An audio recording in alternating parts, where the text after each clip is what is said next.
Welcome to the HYPERSKY podcast. This is the third episode. No idea what I'm going to talk about because it just tends to be clips from throughout the day that I've recorded and just compiled them as sometimes just through the week. Depends on how active I am, my imagination or not. So let's get on with the podcast. So the first thing I wanted to bring up, which I don't really want to bring up exactly, but I feel like my hand is forced in this oftentimes. It's about love versus hate, and it's not the one you're thinking of. It's actually the political version. I say political version, but like it's literally there are people who believe vastly different things, and the Charlie Kirk shooting happened, I think, over a week ago now. And things have happened since, but there seems to be a one-sidedness in the side promoting political violence, and it's not the Democrats, spoiler alert, because I'm someone who's apolitical. I don't really think I align with either, not on a personal level, but emotional level. I definitely don't align. So I just look at truths and look at facts, and that's basically what I depend on for the evidence behind something. It's not purely opinion. But the political violence is typically from the Republican side, and is what Charlie Kirk wanted, apparently. Which is, again, very hypocritical. I hate to poke at a dead man, but unfortunately, that's what's happened here. So yeah, like, it's not surprising, but then it reminds me that you're essentially no better if you're promoting hatred and violence. Because it means that you're showing a weakness, and that weakness could very well be the fact that you're projecting, or you're inconsistent, or you're just not hard enough to just kind of get over it, really, like whatever the Republicans are saying. It's one of those things where I think if people get under your skin enough, they will actually get under your skin, usually because you let them in a lot of cases. One of the things I've sort of grown to understand, even with living with an abusive person, is that you shouldn't respond with hatred back, because it will just not help things at all. And it only takes one thing to break the cycle, even if temporary. But you literally respond with either neutrality or just love. And I did do that once with the abusive housemate, and it has gone to work.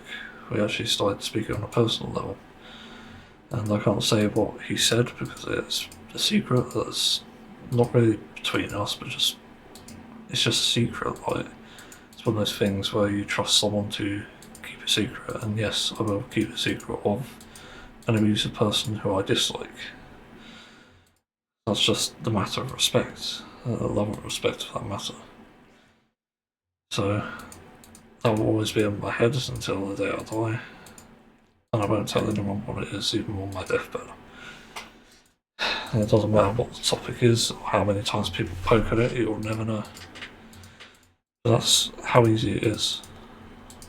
Like, the only reason I don't respond with same during the last few months that I was living with them, I tended to have more shutdowns and meltdowns than I usually had.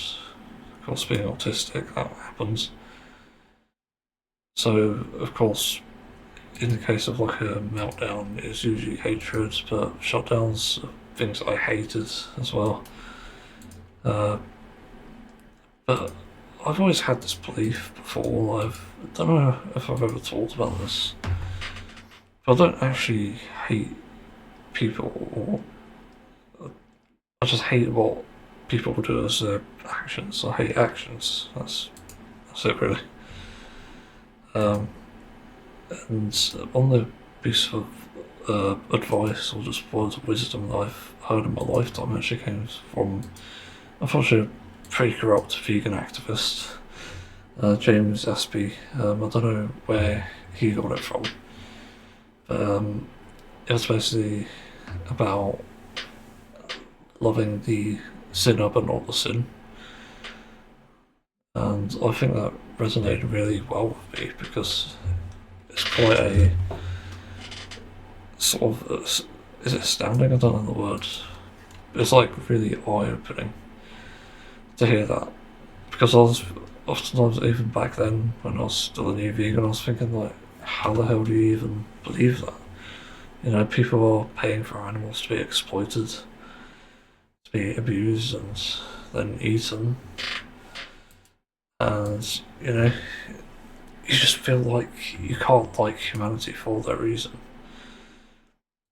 The problem is, you have to overcome that hatred and contempt for people and just not necessarily grow up here, but you have to understand that you have to be better than them to get to them. You know, lead by example, because even despite the dirt that people try to find on vegans, for some reason, it's not good to actually give into the angry, hating vegan stereotype that people actually seem to believe. And that's generally a good thing to avoid. That's why you get vegan activists who are very much well respected, like Joey Carbstrong or Earthling Ed. Earthling Ed is like the calmest vegan I've ever seen. James Aspie is too, technically speaking. It's about leading by example in that case, and yeah, as I said, like James Aspie isn't the most morally correct person because he promoted crypto and a bunch of other bullshit eventually.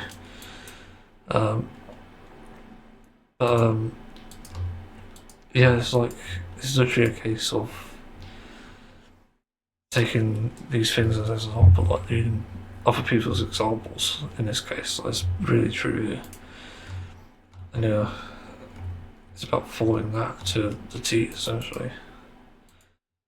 And just trying to be smarter about things. So when we talk about love versus hate in terms of a political climate, it literally might even change the tide.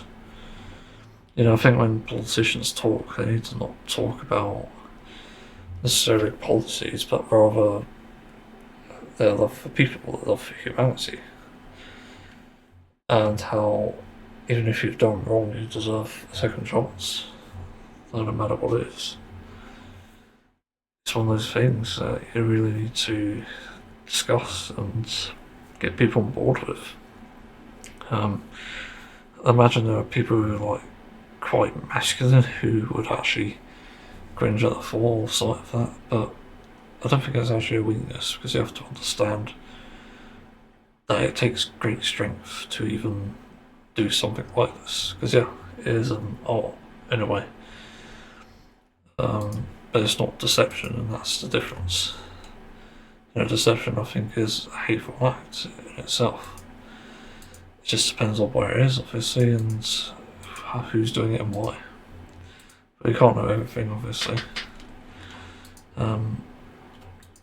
Yeah, like, it's important to be loving rather than hateful.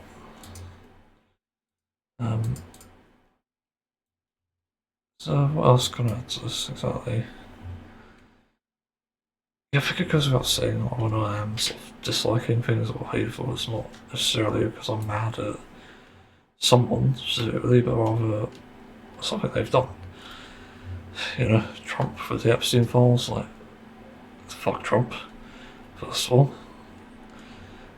That he's obviously done so many wrong things, and that's really what I focus on here. Not necessarily him as a person, but all the things he's done wrong. And given that there's a list of them, it is up to literally him to sort of solve that problem. But I don't think we necessarily get there by inciting political violence. You know, if we want the Epstein files, we have to keep asking, we have to keep pushing on politicians and or enforcement, like whoever's in charge of it. You know, from what we know, he's actually done the unthinkable, although I have thought about it before, and actually erased the files. So literal manipulation, and honestly, I think that deserves a life sentence. Because that is such a fucking big problem. Because so many people would have run free, and because of that, it definitely deserves some form of punishment. Not out of hatred, but out of necessity. It's one of those things, and then we talk about something like war, which, ironically, that sort of ties into it. It's a similar sort of crime. You really have to love your own people to defend them, and I don't think it's necessarily going to be easy, especially if it's a life or death situation. But yeah, you literally can't avoid some of this. Like, war is inevitable if there is again, like a dictatorship or someone who is just so morally corrupt. So yeah, it's concerning. But you do need to fight back because again, if someone's pointing at you with a gun, you can't be like, "Here's some flowers." Bang, you're dead. But unless you equip the flowers with something, maybe you have a chance. But yeah, that remains to be seen. But I think when you, well, even if you're in the army, I don't know if it's true, but if you take a life, you shouldn't be like, "Oh, fuck them." It shouldn't really be feel like hatred. It should be like, "Okay, I'm sorry, I have to do this." And then you have to take that life because they're threatening yours, they're threatening your countries. And also, it's about being on the right side of history. When you look at the Russia-Ukraine war, Ukraine actually takes in prisoners of war from the people who surrender. I've unfortunately seen footage of them actually killing someone unarmed who was obviously drunk, but I don't know what that was about exactly. It's like a storming a trench thing, a hideout actually. But that was weird. I definitely think there are some improvements here. Definitely compared to other wars, at least to my knowledge anyway. Yeah, treating the opponent with respect rather than just utter hatred and contempt is definitely a better approach. And until your life is threatened, obviously, you have to do what you can. Like surrender is actually the best option for Russia at this point, not just in the war, but for the soldiers that don't actually want to fight. And you have to do it being unarmed, you have to do it pretty much naked, like that's the only way to fucking get away. Go streaking randomly or something in underwear, show people that you're not actually meaning any harm. Maybe a white flag even, maybe over the underwear. Yeah, like, just get out of it. And also, if these people also love and respect people, then naturally, yeah, that should work. It should mean you get off free. You're not actually a target. I think that's important. Again, it's about being better than other people. That's the thing with the Russia-Ukraine war. There are people doing better here because they're taking prisoners of war, as I keep saying. They're sparing lives, which is always good. And they're making sure that these people are in a better place than they were. Not necessarily in the army, but kept in a place where they won't be mistreated by Russia. And that's the gist of it. That is love and respect. Loving the person, but not the action. Yeah, I don't doubt that Ukrainian people are like, I don't like those guys in the army, the Russian army. But at the end of the day, you have to drop those feelings and realise that it's still a person. And yeah, sort of going back to the taking a life thing, no idea what it's like. I don't think it's really comparable to taking a bug's life, but it's besides the point. It's about how you feel about the person after. There's no morally justifiable way to accept murder. So again, you only can do what you can. And again, like, it could be just saying a little prayer after. So you're not like losing your humanity, you're not becoming some sort of monster by killing someone. Instead, you're just seeing them as another person who unfortunately got caught in a bad situation, who got manipulated, was vulnerable, and you're just essentially putting them out of misery. Because yeah, like, it's literally misery, whatever propaganda is going on over in Russia and stuff. Even like Israel. There's fucking utter misery. That's why you should really love and respect people over hating. Just hatred generally never leads to anywhere. And it just makes you worse, it makes you unhealthy as a person. There's nothing, absolutely nothing peaceful about hatred. So you have to again come to terms with this stuff, and yeah, I don't really know what else to say here. It's one of those things that I think if you think about it enough and realise that, yeah, like, there is a point here. Yeah, treat people with respect. Don't be worse than them. You know, because Russia will definitely like capture prisoners of war and do things, but that's not all of them, luckily. But we also can't discount the fact that it probably does happen. Again, don't be worse than them.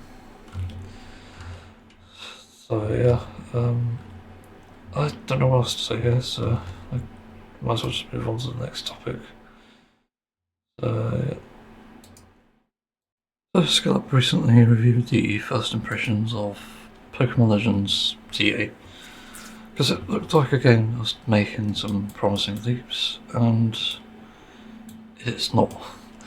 Basically, the only revolutionary thing here is the real-time Pokemon battle, which is cool, but overall it is just not fucking anything still. It's frustrating. But the thing to realise with Pokemon anyway is it's already a dead franchise, and it's not in the way you might think. It's not dead in the sense of popularity, it's dead in the sense of they're not putting out quality stuff. Basically, this is almost like FIFA. It's like the Nintendo version of FIFA, essentially. I don't think there's any better way I could put that, because fucking hell, that's so real. But they're just pumping out game after game with barely any sort of variation other than like Mega Evolutions or just an entire new Pokedex, which at this point is not that creative. But I just find that it's still so incomplete as a game, and so has skill up here. I forgot his name. Was it Austin? In the description? No? Okay. So sorry if I get the name wrong, but Austin basically saying it's still an incomplete game, as I've essentially said a while ago about Pokemon, and this is why I boycott the fucking games. It's just not worth it. It's absolutely pointless to fucking buy these games because they'll just frustrate me in some way, not necessarily because of the gameplay, but because of how it fucking doesn't do anything. Because the graphics still suck. Because there's no voice acting. Because there's no full Pokedex. And I've made this suggestion before. One of the ways you can address these problems is by making it a fucking 2D game. In that case, I would buy it. I would play the fuck out of it. I'll drop Final Fantasy XIV for it. And yeah, but as it currently stands, it's not good. And there's apparently been more first impressions of it. I've seen a recommended video here. You have to watch it. Why I will be buying a Digimon game over Pokemon CA. And also like the Mega Evolutions, like I don't really care that much. I think they're a bit sort of underbaked looking at them. Like, what have we got so far? Pokemon and CA. Megas. It sounds like a slur for some reason. A slur for Mega Evolution. Yeah, let's see. That's a 2D drawing. The fuck is with Google? Hello? It's just mock-ups and drawings. Like, are you fucking kidding me? Okay, that's done. Okay, I guess I can't see them then. Yeah. I guess from what I've seen so far. Oh wait, there's a Pokemon Legends CA site. No, that's already been there. Mega Gyarados, what the fuck are you on about? Mega Charizard, what? The hell is... Huh? This is the problem as well.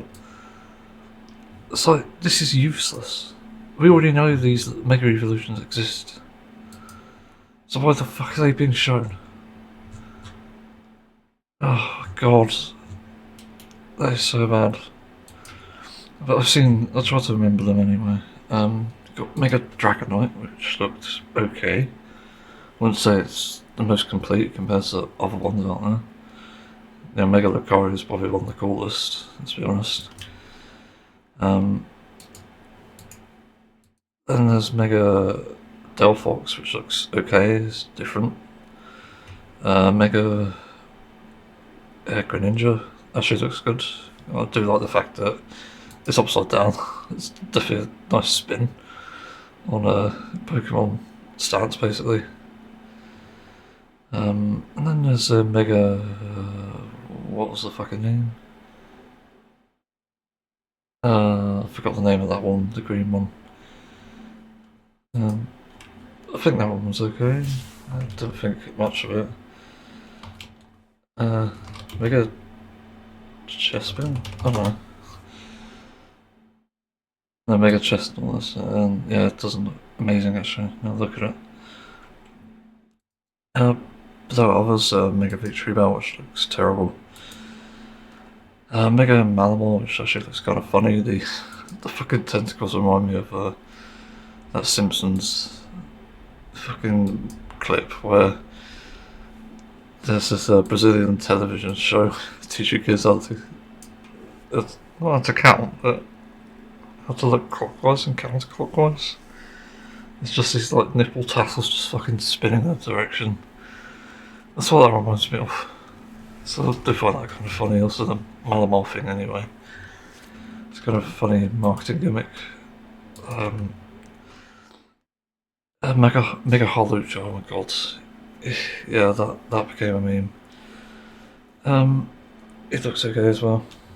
But nothing special. Like compared to again Mega Evolution of the Great Past. It's not as good. Just objectively speaking. So I felt disappointed by them. They generally weren't anything special. And I don't really understand how this has even happened.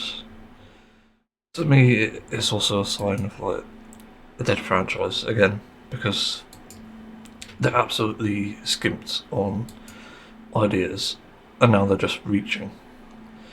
And Pokemon Scarlet and Violet, I've heard, is good, but it still has graphical issues. It still lacks a Pokedex. I feel like the terraforming thing was probably the only good thing to come out of it overall, other than some good Pokemon, but that's it.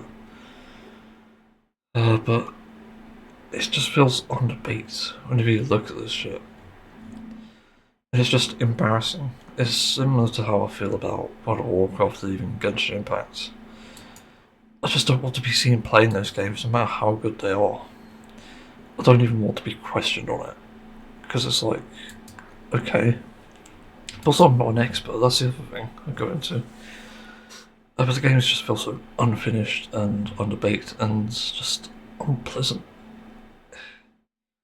The Pokemon has its own charm for sure, even if it isn't even in the story. But it just feels so underbaked. Like, I can't stand being in front of that.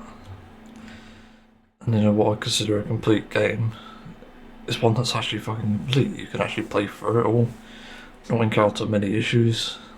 Like Cyberpunk 2077, I reckon is more complete than Scarlet and Violet, especially after the first few patches anyway.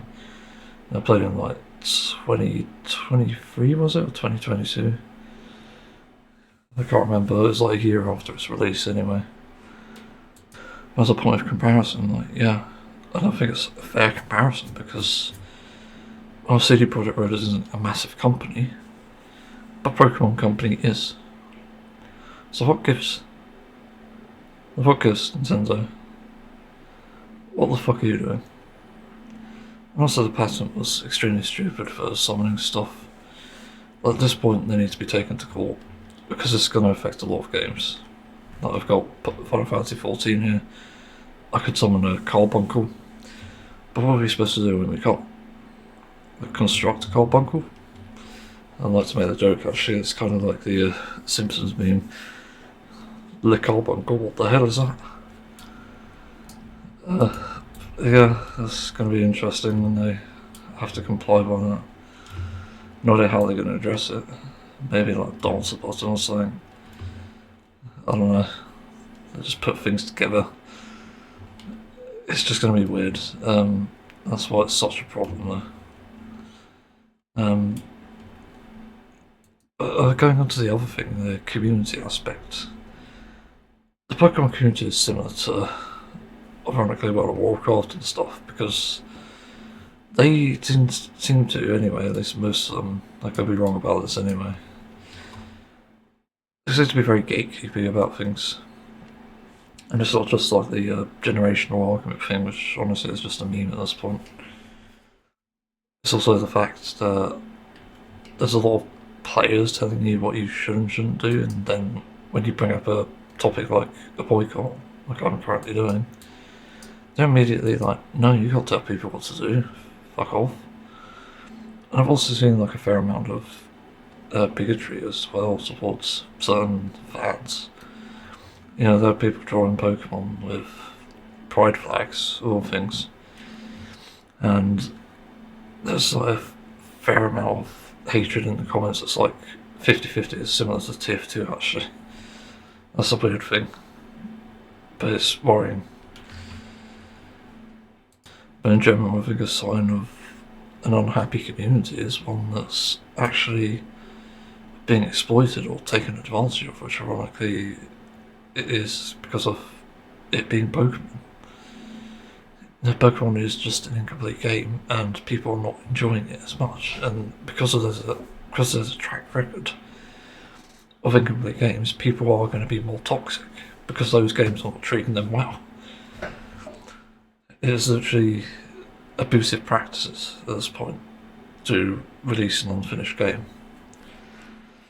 And it's definitely a spectrum in that case, because you have games that are complete like Cyberpunk but still have bugs. And yeah, I wasn't actually a fan of Cyberpunk. People might be surprised by that. I might talk about it at a later date. But that game also felt very shoehorned. Pokemon just massively disappointing, like year after year. Isn't doing anything special and isn't fixing the problems. Yeah, the lack of voice acting as well. There are many things in Pokemon that aren't accessible. I think they have good additions. I like the super effectiveness tracker and stuff, because that does help use the gameplay. Although it would be handy to have like an in-game chart or something. But some way to like memorise it without having to look at external sources. But either way, the accessibility in Pokemon is just massively just bad. And you know, it seems like you can easily control these parameters in like a game development setting, because you see games with, now at least, you see games with subtitles that can be adjusted. change like the background colour, you could change the text size or even font, I think, in some of them. But where's the excuse here? Like, why can't this happen here? Like, it's just completely baffling. I don't really understand what's going on here. Like, it's just incomplete Pokemon game after incomplete Pokemon game, and as I keep saying, go to a 2D setting where you can animate things as you literally can, like you can animate proper attacks, animate proper item animations, and then you can add voice acting, including for the Pokemon. So instead of this like beeping sound or whatever they fucking do, you could just literally do Pokemon voice acting. I don't know, I want to hear what some Pokemon sound like. What the fuck does Tinkertoff say?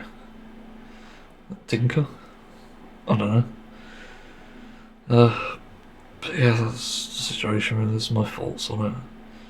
Yeah, I haven't played it obviously, but I don't plan on playing it. Just one of those things where until they fix these games, I'm not actually going to touch it. Doesn't mean I hate the Pokemon world as a whole. It just means I hate the franchise, I hate what it's become. It's just disappointment after disappointment, and until they break that cycle with a decent game on mobile again, like I've described, or even PC just cross-platform, like for fuck's sake, why is it not cross-platform? And I'm not really willing to give it a shot. It could just piss off. So I genuinely don't know how the fuck I haven't talked about this before. I might have a long time ago actually. It's on like a different subject.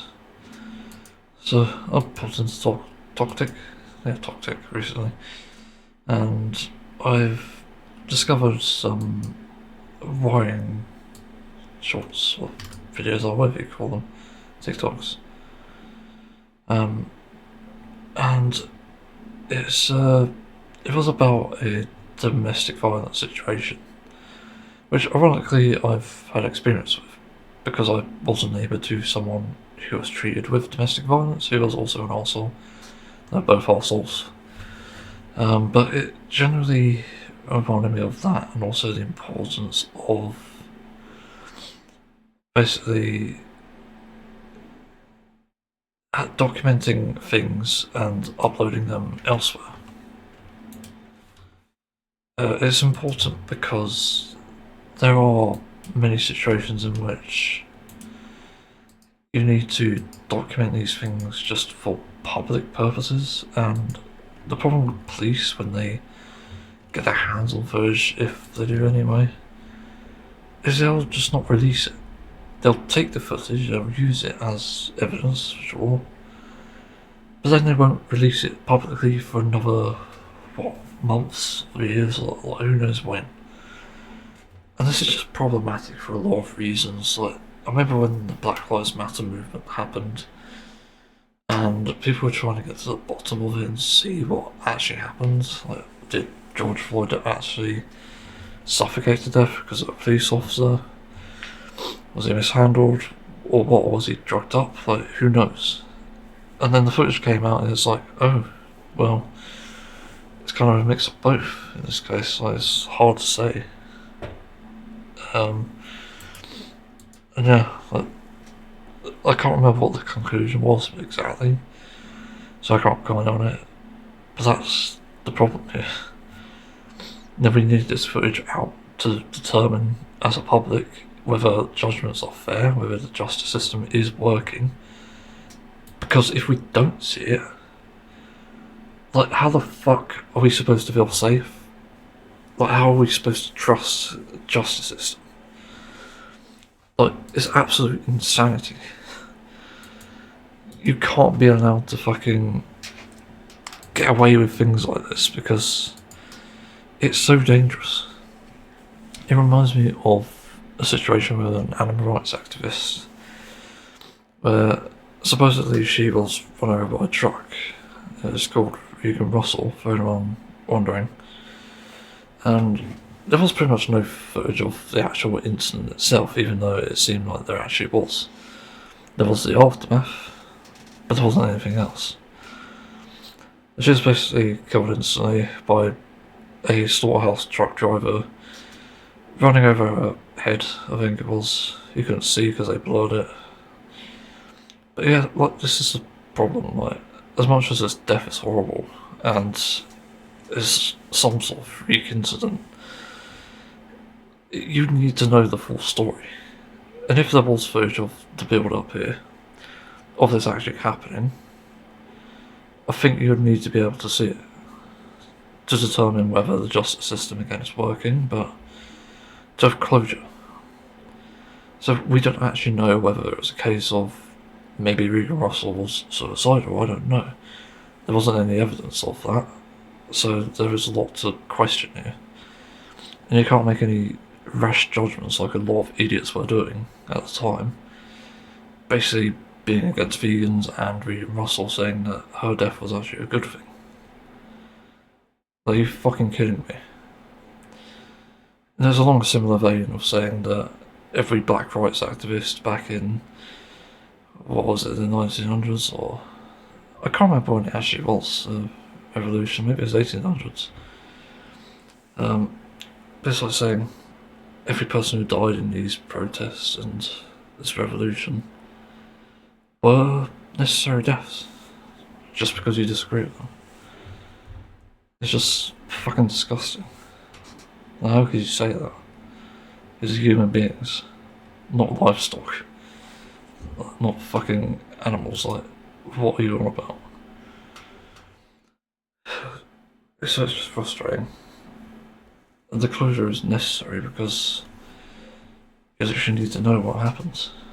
You know, because even if there's like a guilty party here, like say, in some freak accident, it's like, oh, maybe in a hypothetical actually, but let's say like a feminist, for example, is trying to stop a, I don't know, like an official's car, I don't know, a politician who's voting against like female rights, and then she goes up to the car or something and says, "Hey, could you run me over?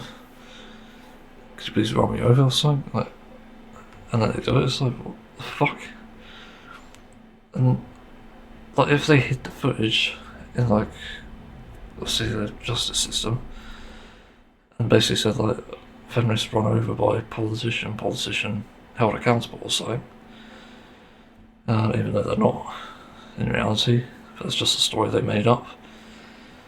And then that footage came out, you suddenly realise like, what the fuck? Like, this person was obviously in the wrong here. Like, it's a horrible situation. This is what I mean, when you keep things secret like this, it creates this unease in public. And then when the truth actually comes out, it's like, there's more unease because you realise that the justice system is like failed, or you realise that people aren't to be trusted. And you know, there's so many unstable people here. It like reminds me of these various like clips of footage of people like bullying each other, almost to the point of death, and it's like, this is fucking horrific because you realise that if you're there yourself, you wouldn't support this shit. You'd actually stand up and defend the person being bullied. And again, that's why it's so important. And so, people who upload again, like the domestic abuse video I saw, to TikTok or whatever, good for you. Keep doing it. Because we need to expose people like this. We need to show that the justice system is failing, because the fact that people like this are essentially causing like property damage and terrorism for the sake of becoming an ex-boyfriend, whatever, it's just fucking disgusting. So we do need a system where the public is informed in a way that they can see the full story. And it isn't just like a transcript or a police edited thing, it's actually the raw thing. That's actually what needs to happen at this point. Because we can't trust, again, the justice system anymore. It's failing us. It's just fucking disgusting. And yeah, the domestic abusers will get free because, one, they're male, to the judge's meal. That's it. There's an obvious bias and there's an obvious inconsistency, and when you see the actual footage and you realise, like, oh yeah, that guy definitely hit this other person in this domestic situation, it's like, okay, so you need to imprison this guy. And if the judge is saying no, then what the fuck? I guess it's down to the public to do something. Like, we literally need to make community prisons and shit. Like, that seems like the only rational method forward at this point. Yeah, I don't know what else to say on this. I'm sorry it's gotten kind of dark in that sense. Talking about real crime and stuff. But I'm fed up of getting all these secrets. Like, imagine if the Epstein files were released the moment it was discovered, like, or just publicly updated, and like knowing all the evidence that we can. It would be so good to have, because you'll know, like, yeah, you'll find out who's on there. Like, who knows? Like, Nigel Farage's probably on there. Let's be honest. There's probably many other UK politicians, but yeah, like, it fucking sucks. Apparently Elon Musk might be on there. That's a weird thing. It came out recently. What's the other thing about that? I don't know if it would actually become an episode of Black Mirror in that sense. If you started having public and live updates on investigations into people.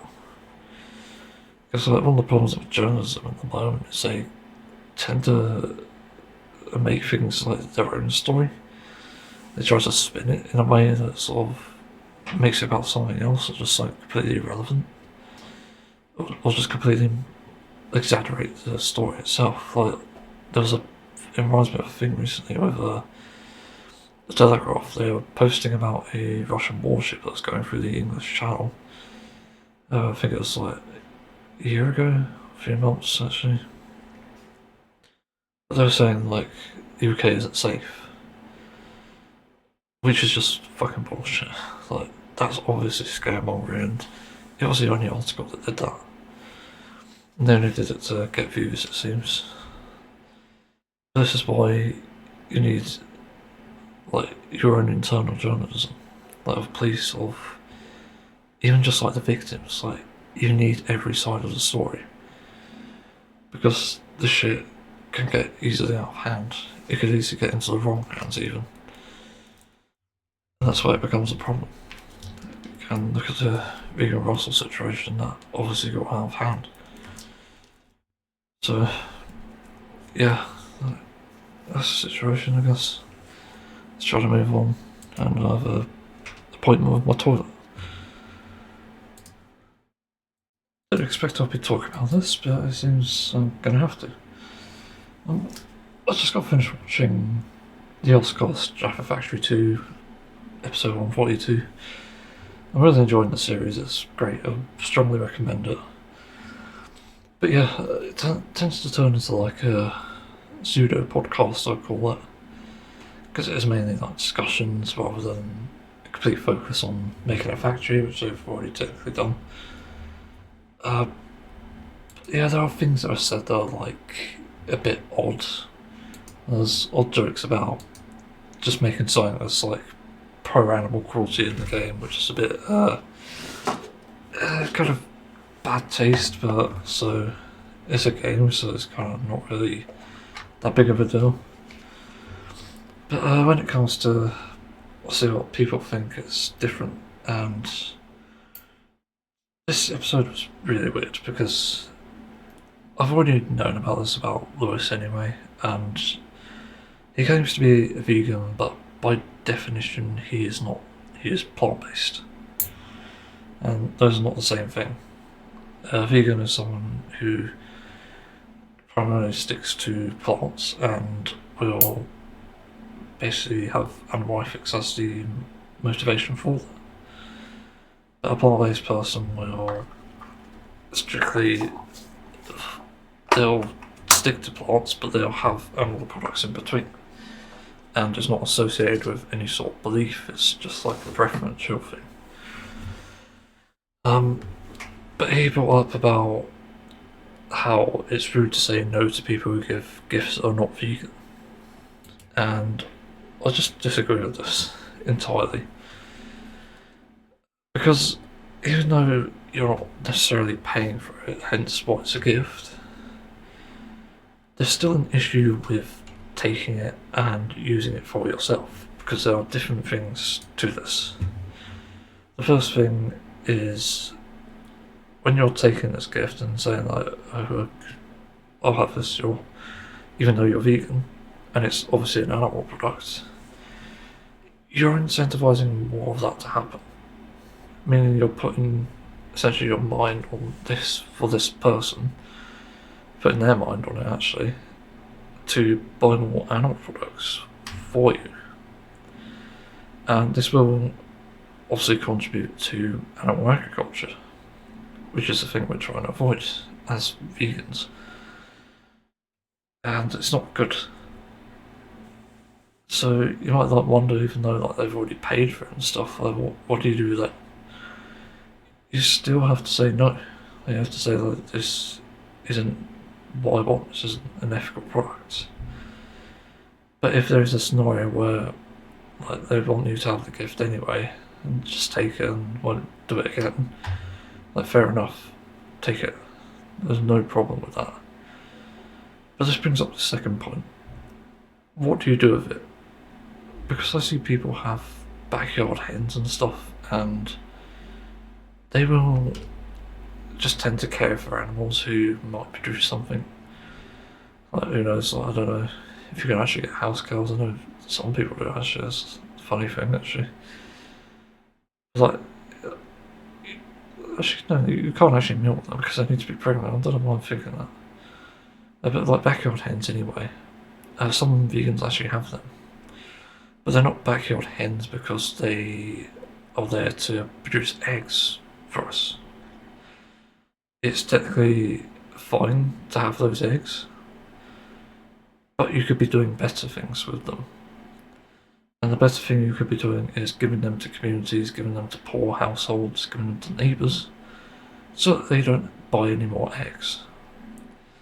And this is the thing with these gifts that you get, and I do this myself, even though I've asked for vegan gifts throughout my 5 years of being vegan. I still get non-vegan gifts, and what I do with them instead is I give them away to people. Basically, it's one more animal product that they can have that, again, I didn't ask for, and it will allow them to, again, like, purchase less animal products, even though it's slightly, like, probably like 1% or under 1% actually, of what they would get usually. It's still an impact in some way. It's not like min-maxing things, but it's about trying to reduce your impact, and over time, if more people do this, then we'll probably have less animal agriculture and less of these problems that crop up from it. And yeah, like I wrote down a note here, it's literally worse for animals and society to take gifts and have them for yourself if they're not vegan.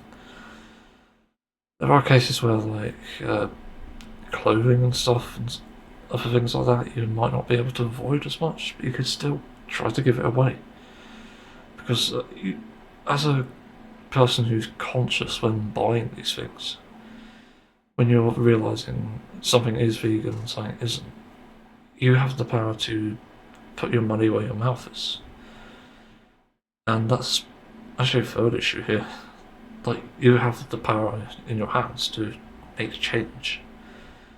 But these other people who don't know better, in some cases, who just won't bat an eyelid to it, you could be supporting them by giving them an animal product to replace their things with. So if I was to get leather shoes, for example, I don't know why people would be buying my shoes, because it's really hard to buy for me. I find shoes awful. But if I was to get a leather shoe, okay, I wouldn't chuck it away. I'd first see if someone wants it, because that's more important than I'll buy a vegan leather shoe to replace mine, as I do anyway. But I already have too many shoes, that's the other thing. I'll give it away. But if I can't, I'll just give it to a charity shop. So that can support other people. Well, I don't know if it's like a food bank equivalent for food, clothes bank. But I'll give it to something like that. And that's just better than the alternative here, which is like using it for yourself. I'm being actively conscious about this, as well as taking someone else's money out of that scenario. But if I was suddenly to have like, I don't know, like 100 pallets of steak appear on my doorstep suddenly, and it's like free, there's no charge, there's no mistake in it or anything, I'll just distribute it to the neighbourhood. I'll just leave it there and say like, help yourself. And I don't know, like, I'll put like a low shelf life on it so people can't sell it, obviously, that way people aren't like profiting off this shit either. But yeah, I'll literally do something like that if that was to suddenly happen in that scenario, because I wouldn't want it. I fucking hate steak. I don't like the taste of steak, and I just don't want to eat it. It reminds me too much of animals. And that's also kind of the difference between a plant-based and a vegan mindset. It's quite obvious, really. If there's not a single ounce of guilt when eating animal products, then I'd argue you're not vegan. You didn't care about the animals to begin with. So, yeah. Yeah, and I've accidentally eaten animal products. I've had mayo with egg in by accident before. That's from a takeaway. I was told it was vegan, but actually wasn't. So that was a weird situation. I've had mozzarella by accident in the local Italian place I eat at. It's only like a 5% chance that happens. It's quite rare, but still. It's just like, it's gross. I don't even like mozzarella. It's awful. It's too stringy. It's too milky. It's awful. I fucking don't like it. But I do feel guilty when eating this. Like, I'm too anxious to turn it away, and this is why it's important to say no. It's like, okay, it's already been made, and God knows who knows where it's going to go even. So yeah, it's a bit complicated in that sense. I'll definitely give it to someone else if that were something I could do. Switch with someone even. Actually, that's quite an idea. Maybe, I don't know. I was just thinking about when I eat out with people. I'm trying to get someone to get a proper vegan option without any alternatives, so I can swap with them if that scenario happens. I don't know. There is some world for that can work, I think. I don't know, but that's the thing though. It's hard when you're anxious and you just feel that you can't say no, but I think it's like training and stuff. Yeah, I think that's it for that topic. So, I've ended up wondering a strange question, and it typically relates to what I'm doing here to an extent, but it's also just in general.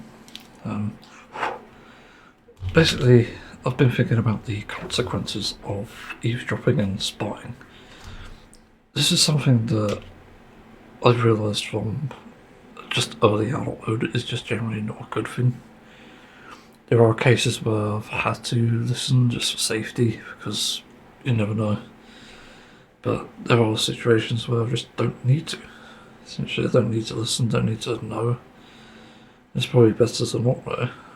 But it's one of those topics where I think it intertwines with paranoia and mental health. And it's kind of hard to address in that matter. So I've recently heard that my abuser was, well, let's just say, not allowed in the place where he used to be. And other than the eviction, he was just taken away. What really makes me curious about that is what exactly led to the situation, and I'm here to find out what it is exactly. And there isn't really any sort of relief that I can have about this because, again, I don't know the reason for it. You know, if it's finally the police or something just showing up and saying, like, oh, well, we've found out you've been terrorising this guy you used to live with. We don't actually know if that's what's happened. But it's bothering me because it makes me wonder, like, what other shit he could have done if it isn't related to that. But then I realised that he could have possibly been tracking my channel and eavesdropping, of all things. So it's always a possibility because he's actually the kind of person who would. I found this out multiple times. He gets nosy in things, but he also listened to a conversation I had with a person I met on a dating site. Me and this other guy had a phone call, video call actually. We just sort of spoke to each other and talked about things, and I was also talking about my housemate there. And on that same day, he seemed to react weirdly to it. Yeah, abusive housemate. Which is weird, because I wasn't having a loud conversation, but it seemed like because he was in the other room, he must have been listening. Which is just... is fucking wrong. Objectively so.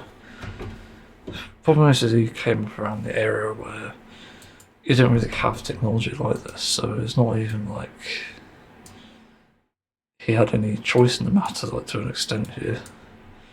It's like just something that people did back then. But I still think it's wrong either way. And it does really bother me that this has actually happened.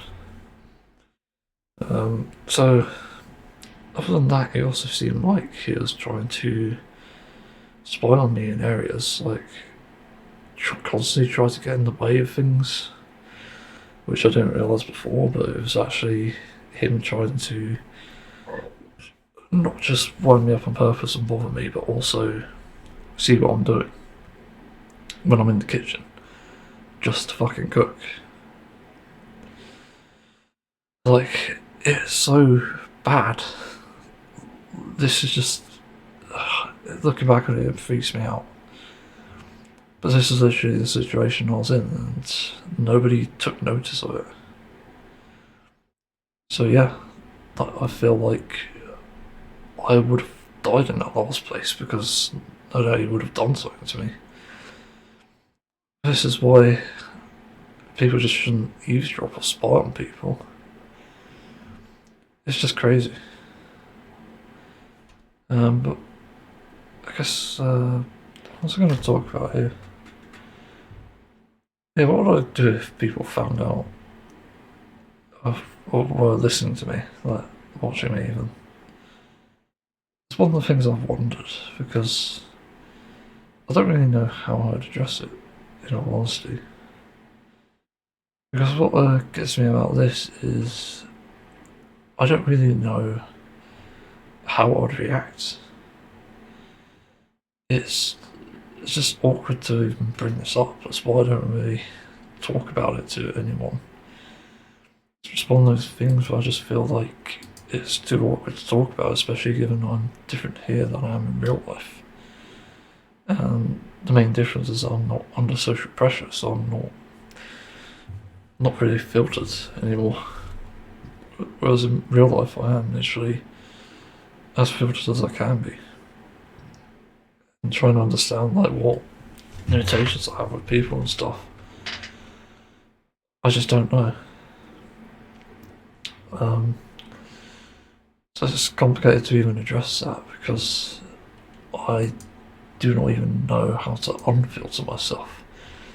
So I can be more communicative. Again, like, that's difficult. But I wouldn't feel comfortable if people were watching me online, honestly. So I'd rather not have people watch me. It's eavesdrop even for that matter. Like, I just don't want that. It's not something I want to confront, to be honest. It's not because I'm ashamed of things I say or how I talk. It's just that it's so awkward of a situation. And I just generally don't feel that safe talking about it because, again, I don't know how people would actually react. Let alone how my abuser would react if he found out I was talking about him constantly. But I only talk about him out of, again, necessity because I've been forced out of my last house because of him. And he didn't face any repercussions for what he's done, let alone what he did to my other housemate. So there is a need for justice there. It's still waiting for it. I still have the files, and until I know that he's basically out of the area and banned from here, I don't really feel safe deleting any of the evidence I have. Because yeah, I still have evidence, and I literally have audio clips of him sending me threats, sending threats to my family. It's not a good situation at all. And I don't know if I've done anything wrong. That's the thing that constantly bothers me as well. I'm not the sort of person to think, oh yeah, it's always his fault. I'm just trying to figure out what I've done, and I can't really see much I've done wrong. I think the only thing I did, I really pushed him over the edge for some reason, was like move his cable. And I did shout at him and he ran away like a baby. But I shouted at him from upstairs because he's making noise below me, because the kitchen was fucking underneath my room. And I could hear everything in there. I was woken up in the middle of the night by the other housemate multiple times. It just doesn't help. So yeah, of course I'm getting pissed off. I'm in a bad situation, and it only makes it worse when people are preying on my vulnerabilities. So of course I'm going to fucking snap. That's really my only justification for that, though. So yeah, I also feel like he eavesdrops via that method, like the fact that there's a thin wall and a thin floor that's leading to that. Yeah, so it's awkward. Not sure what else to say here. Like, try to avoid like controversial or just personal topics anyway. But it's hard to avoid this sort of topic because again, it could always come up. So I'd just rather people don't watch me.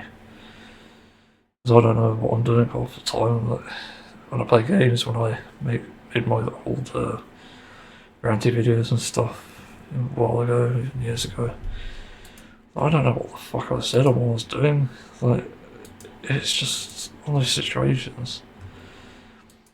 I just can't control myself. I'm just under the spell of mental health disorder and stuff. It's not really something you can change. So yeah, it's complicated. But yeah, the problem with eavesdropping and spying in general is just the fact it reveals things that you probably were better off not knowing. You know, idiots who are dumb enough to literally listen in, like the abuser was, will face those consequences because if you listen to something that could be a private conversation about you, not necessarily in a good or a bad way, it could even be neutral, you're going to find out things you wish you didn't know.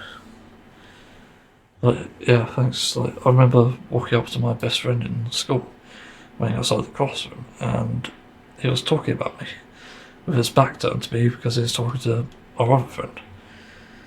It's like making jokes about my weight. Like, thanks. And that's the thing with like eavesdropping and stuff. It's like you're better off not knowing. I don't even know what people say about me in general. I used to get worked up about it because I'm not self-conscious, but I just have a low self-esteem. Just don't feel very comfortable with the fact.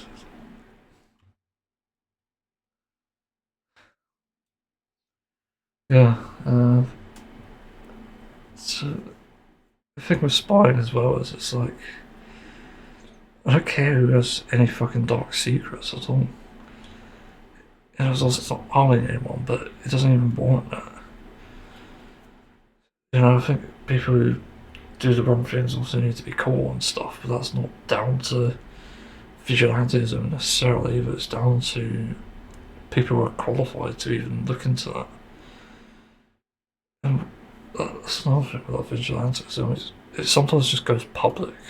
And whilst I said earlier, like in the case of reporting crimes, you need to upload the evidence to the internet for everyone to see, to everyone to redistribute, so that it can exist and people can make an informed decision on that themselves to see if the justice system actually works. But not everyone is qualified to look into that. And the same with finding criminals. And then making it public, showing your methods, is going to make people avoid that, especially the ones who are more fucked up in the head, who are going to commit those crimes. It's just absolute stupidity. Yeah, TikTok used to recommend me those fucking, it's not paedophile hunts necessarily, but it is hunting paedophiles. And it's like, they go up to these people's doors who are typically these old men who are just messaging supposedly young girls. And someone's tipped them off or something. But that's been made public, and so people sort of know, like, the methods as well. Like, they literally say in these videos what sort of messages are being sent. It's like, okay, well, now you're just giving them fuel. Thanks, that's not protecting children now. So it's just kind of gross. So it does make me question, like, who the actual perpetrator is in that sense. It's not just those, it's other people, like drug takers and stuff, and domestic abusers to an extent. But yeah, there's a reason that people keep their methods secret. Magic tricks that matter in this case. It's because people will learn from them and just do worse things. Either way, unless there's a better method or if there's even a rebuttal, I'm open to hearing it. Still, I just feel completely disappointed by how society reacts and handles these things. Because it is disgusting. It's exactly the reason why I don't like eavesdropping and just spying. Like, it's just inherently evil. That's surveillance. Surveillance will destroy society. Because nobody's free. And when there's no freedom, you don't really have any purpose. Because everything you do is monitored, everything you do is, like, ingrained into society. Well, it reminds me of Black Mirror, which ironically, like, a lot of the episodes are probably hinting at this sort of thing being a reality. And it's weird how we went from abusing housemate to housemate to just complete surveillance state. That is literally what happens. That's how it begins. It's like paranoia and just pretending to care about people, but it's not doing anything. So, yeah. But the moral of the story is, as always, don't spy, don't eavesdrop. Let's move on to the next topic. So I think it's time I take a step back from just anything politics related at this point for safety reasons and mental health reasons. And this has really come about because of just all the recent news and basically what's being predicted as the end of the world. It's just better not to know. I have systems in place where I just won't know about anything. And I just don't feel it's that worth worrying about if it does happen. For the US, even they are apparently having a meeting of generals. I don't know how this has happened or why. There are speculations that the US can go into martial law, which means, I didn't actually know about it properly before, it means that they can do whatever they want, essentially. as a military force, so there's no limits. So yeah, like what ends up happening, unfortunately, is people will just be so fucking sick in the head they'll start getting around to people on the streets and adopting women and children just to rape them. I could be wrong, but that's what it implies by the very definition. It's a lawless thing, so they're not allowed to. Well, they don't have to follow the laws. The point I was making. It's not that they're not allowed to do so, it's that they're allowed to do everything. And that's what's worrying about this. It's going to be a horrible few fucking months if this ends up happening. If it does, as well, again, it's a speculation. But with other news and stuff, like the entire thing with the UN, with what was it, Netanyahu doing a speech supposedly, but nobody really wanted him there. Like the walkouts and stuff, and idiot UN judge or whatever was just saying order. Order was like, order yourself, like fucking get this poor criminal off the stage and arrest him. You're just idiots if you're just asking for order. You yourself also in disorder. Just by having this war criminal here doing a speech. So, that's that really. As the Epstein files still not released, there's still a whole lot of political violence being incentivised by the US. There's still shit in the UK that for some reason we're protesting a Islamic State built building. What was this about? I haven't actually looked it up, so let's do it. Okay, new Islamic building. What's this about then? Doesn't make any sense. Okay, well, what does it matter? New mosque. Okay, what does it matter? New Mega Mosque. Okay, why does it matter again? Like, it's fucking nuts. Like, the thing is, like, churches are being built and just remade like all the fucking time, and people don't bat an eye to the churches, which is just fucking hypocritical. Because there are no doubt being more churches built every day than there are actual fucking mosques, and we should be protesting them. And for some reason, because it's a mosque, people are just jumping on the bandwagon. Just saying the same shit. Like, it's always about Islamophobia, and they're just trying to get rid of it. Get rid of Islamic people. But that's a problem because, again, it's not multicultural, it's nationalist, which means it's racist, and that's not going to do any good for the world at all. And yeah, again, there are churches being built all around the UK, and we're not protesting them for some reason. I'd argue we need to build more homeless shelters and residential areas rather than a mosque, admittedly. That's one of the big problems, and again, it's like, if it's a community thing, like, what is an issue?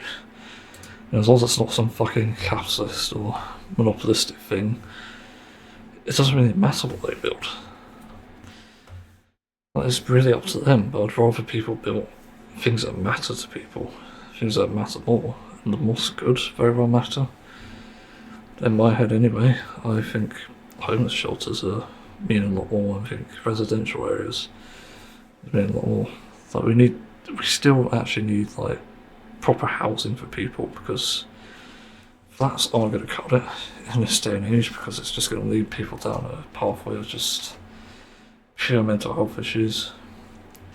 Really, flats should be just for elderly people, in my honest opinion. Because yeah, like, there's so many elderly people occupying a house, which fair enough, they've earned it. But nowadays, nobody can afford it, that sort of housing, and there are people who desperately need a housing situation like that for their families, where people with families are currently held up in flats because there's no other place for them to go. I'd be wrong with it, again, it's not up to debate, so I'm not exactly fully committed to the belief. Yeah, well, that's my thoughts on it really. Family housing is important because if you don't grow up in a place like that, you're just going to end up kind of miserable. Especially if the flats we're talking about, like 2 bedroom or like 1 bedroom, you could. Like, it's just fucking disgusting. And when those kids get to like the age of 9 or 10, when they start going through puberty, yeah, there's going to be problems. And you can't have that sort of situation because it just gets really ugly real quick. Uh, I suppose this is what I mean by there's more important things to build. I'm not protesting the mosque for it existing. Just protest the fact they're building this instead of something that's actually useful for families and homeless people. That's kind of the only sad thing from this, and people aren't actually protesting that fact, as far as I know anyway. It's always about nationalism. That's extremely disappointing. That's the other thing that's been happening. Still like protests happening here and there. I found out Kenya was being run by corrupt people. They've been protesting that for years. Yeah, I can't really think of what else has been happening. Obviously, the Ukraine martial law is still going on. And also NATO's responses, but at this point, there's no point worrying about anything. Well, I've said all I can on this, and I've said as much as I can to try to make my influence known in that sense. Trying to get the words out there, get people thinking. Yeah, I just need to take a break from this, I think. At this point, to stop my anxiety, to just get my mindset on improving my own life at this point. Yeah, I still, at the side, I'm going to be thinking about something like preparing for survival, war, or whatever, which will also prepare for other people's survival, no doubt. That's what I tried to buy the entire discography of Discworld at this point. Yeah, it's all worrying. So I'm going to start like putting even on like the American politics, for example. Well, it's kind of entertaining in some ways. I think I'll limit what I see from that, but everything else can just go away for now. Yeah, let's go for the home and see what's happening. Let's do UK stuff as well, because fuck the UK. If they start asking me for digital ID, you can fuck right off. I've already got a physical ID and that's enough for me. Yeah, like I can get recommended more games and One Piece actually. I looked into the Netflix. Looks entertaining. Banks as Epstein files released. Keep that there actually. I want to see more of that. Because again it's entertaining. Yeah. Just wish they'd be released sooner, but it's just a matter of time at this point, and somebody's going to find them. If it's not going to be officially released, somebody will find them. It's necessary at this point. And then Michael realised they put a paedophile in place as a president. Because the ones who are pro that, they will fucking stay, obviously, because they're just disgusting people. Weak-minded people. Yeah, don't really know what else to say at this point. Yeah, I suppose a bit on with charity things, like not throwing any shade at charities. It's like I just don't want to hear sad shit. I'm just fed up of it. I just want to fill my life with more positivity now. I've been on a roll actually this past week or so. I went from last week being completely anxious and depressed and doing no exercise to suddenly going out and doing exercise, and I don't really know how long that will last for. Less thoughts about Gaza, that'd be good. Again, not to throw shade or to mean anything in the situation there. It's just that I'm so fed up of just bad news here and there. It's just something I need a break from. When I'm ready, I'll just go back into it. But at this point, I've done all I can. I've tried, trust me. Yeah. So I don't really know what else to add to this, to be honest. Just don't know, I'm not interested in most YouTube videos. I'll look at TikTok every now and then, which no doubt have something, so I have not interest that.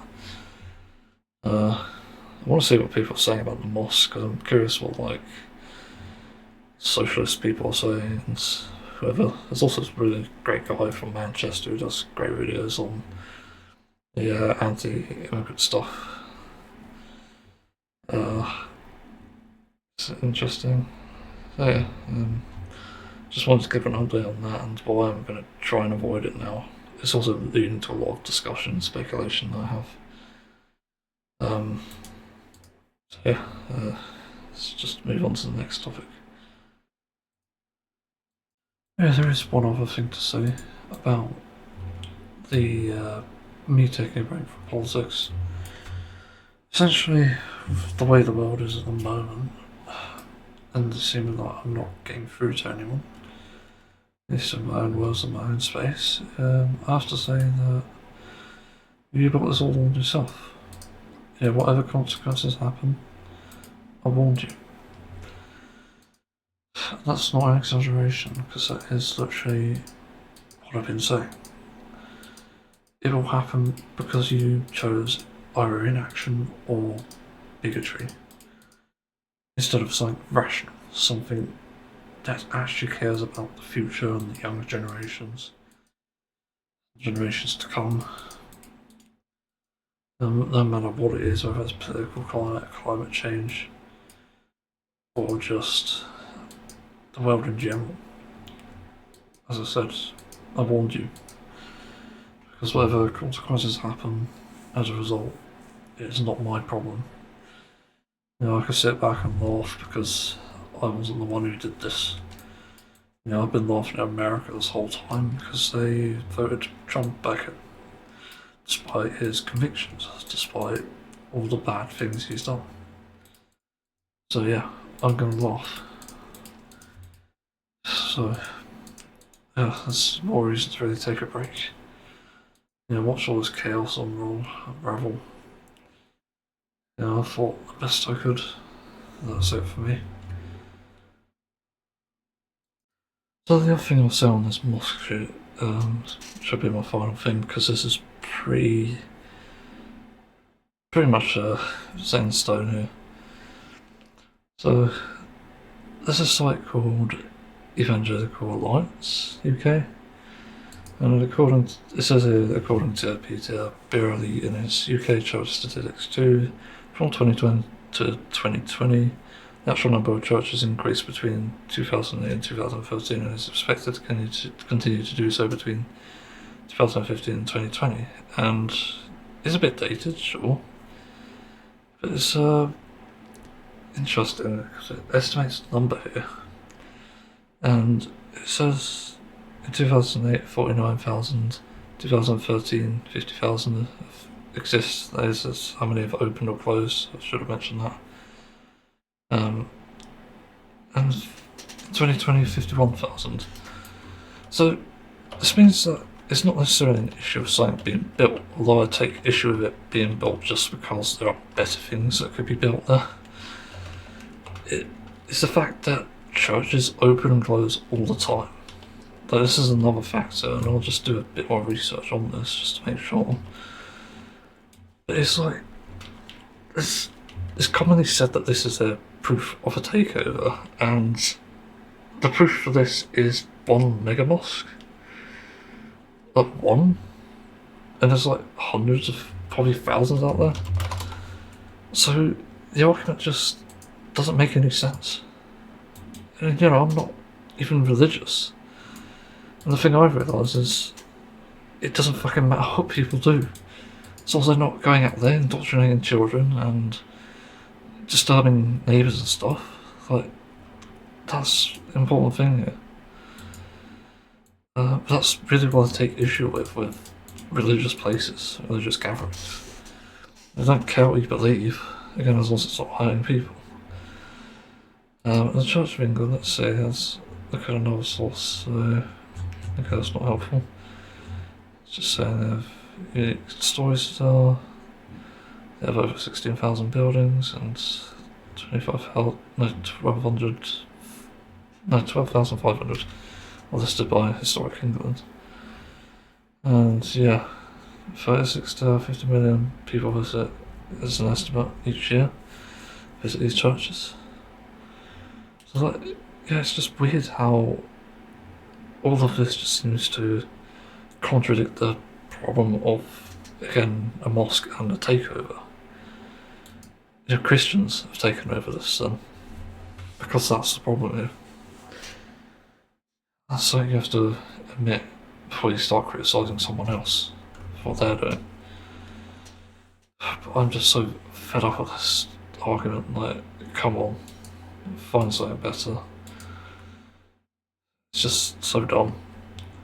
Yeah, like, again, not religious, but yeah, look at the facts, and so far nobody's put any reasonable facts about the said Mega Mosque.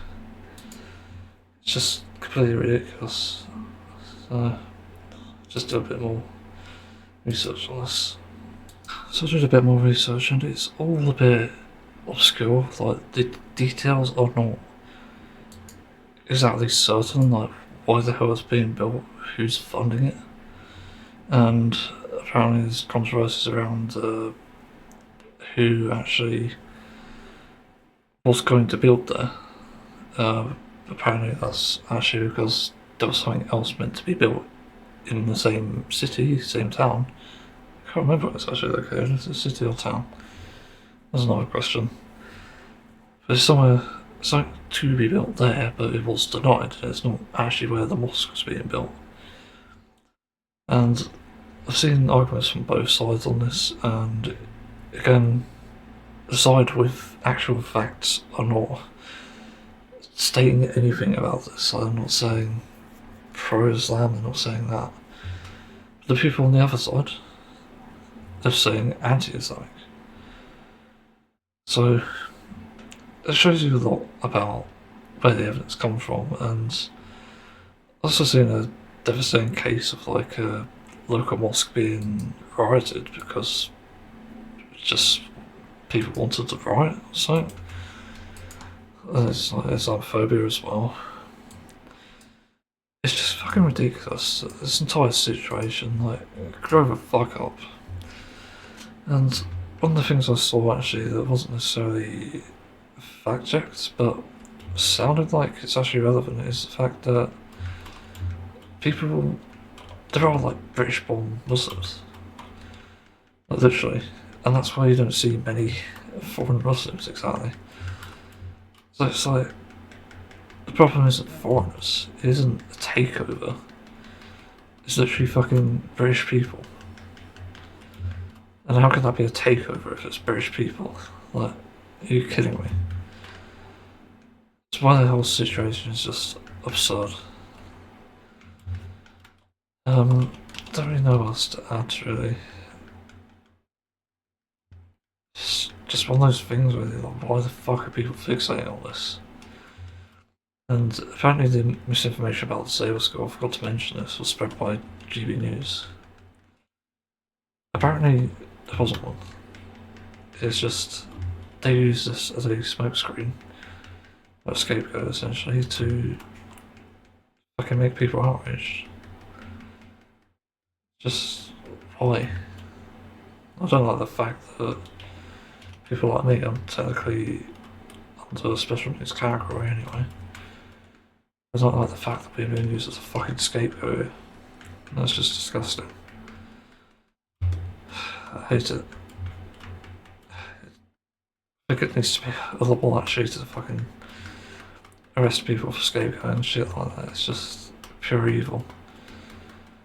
It's similar to what other countries are doing, I guess.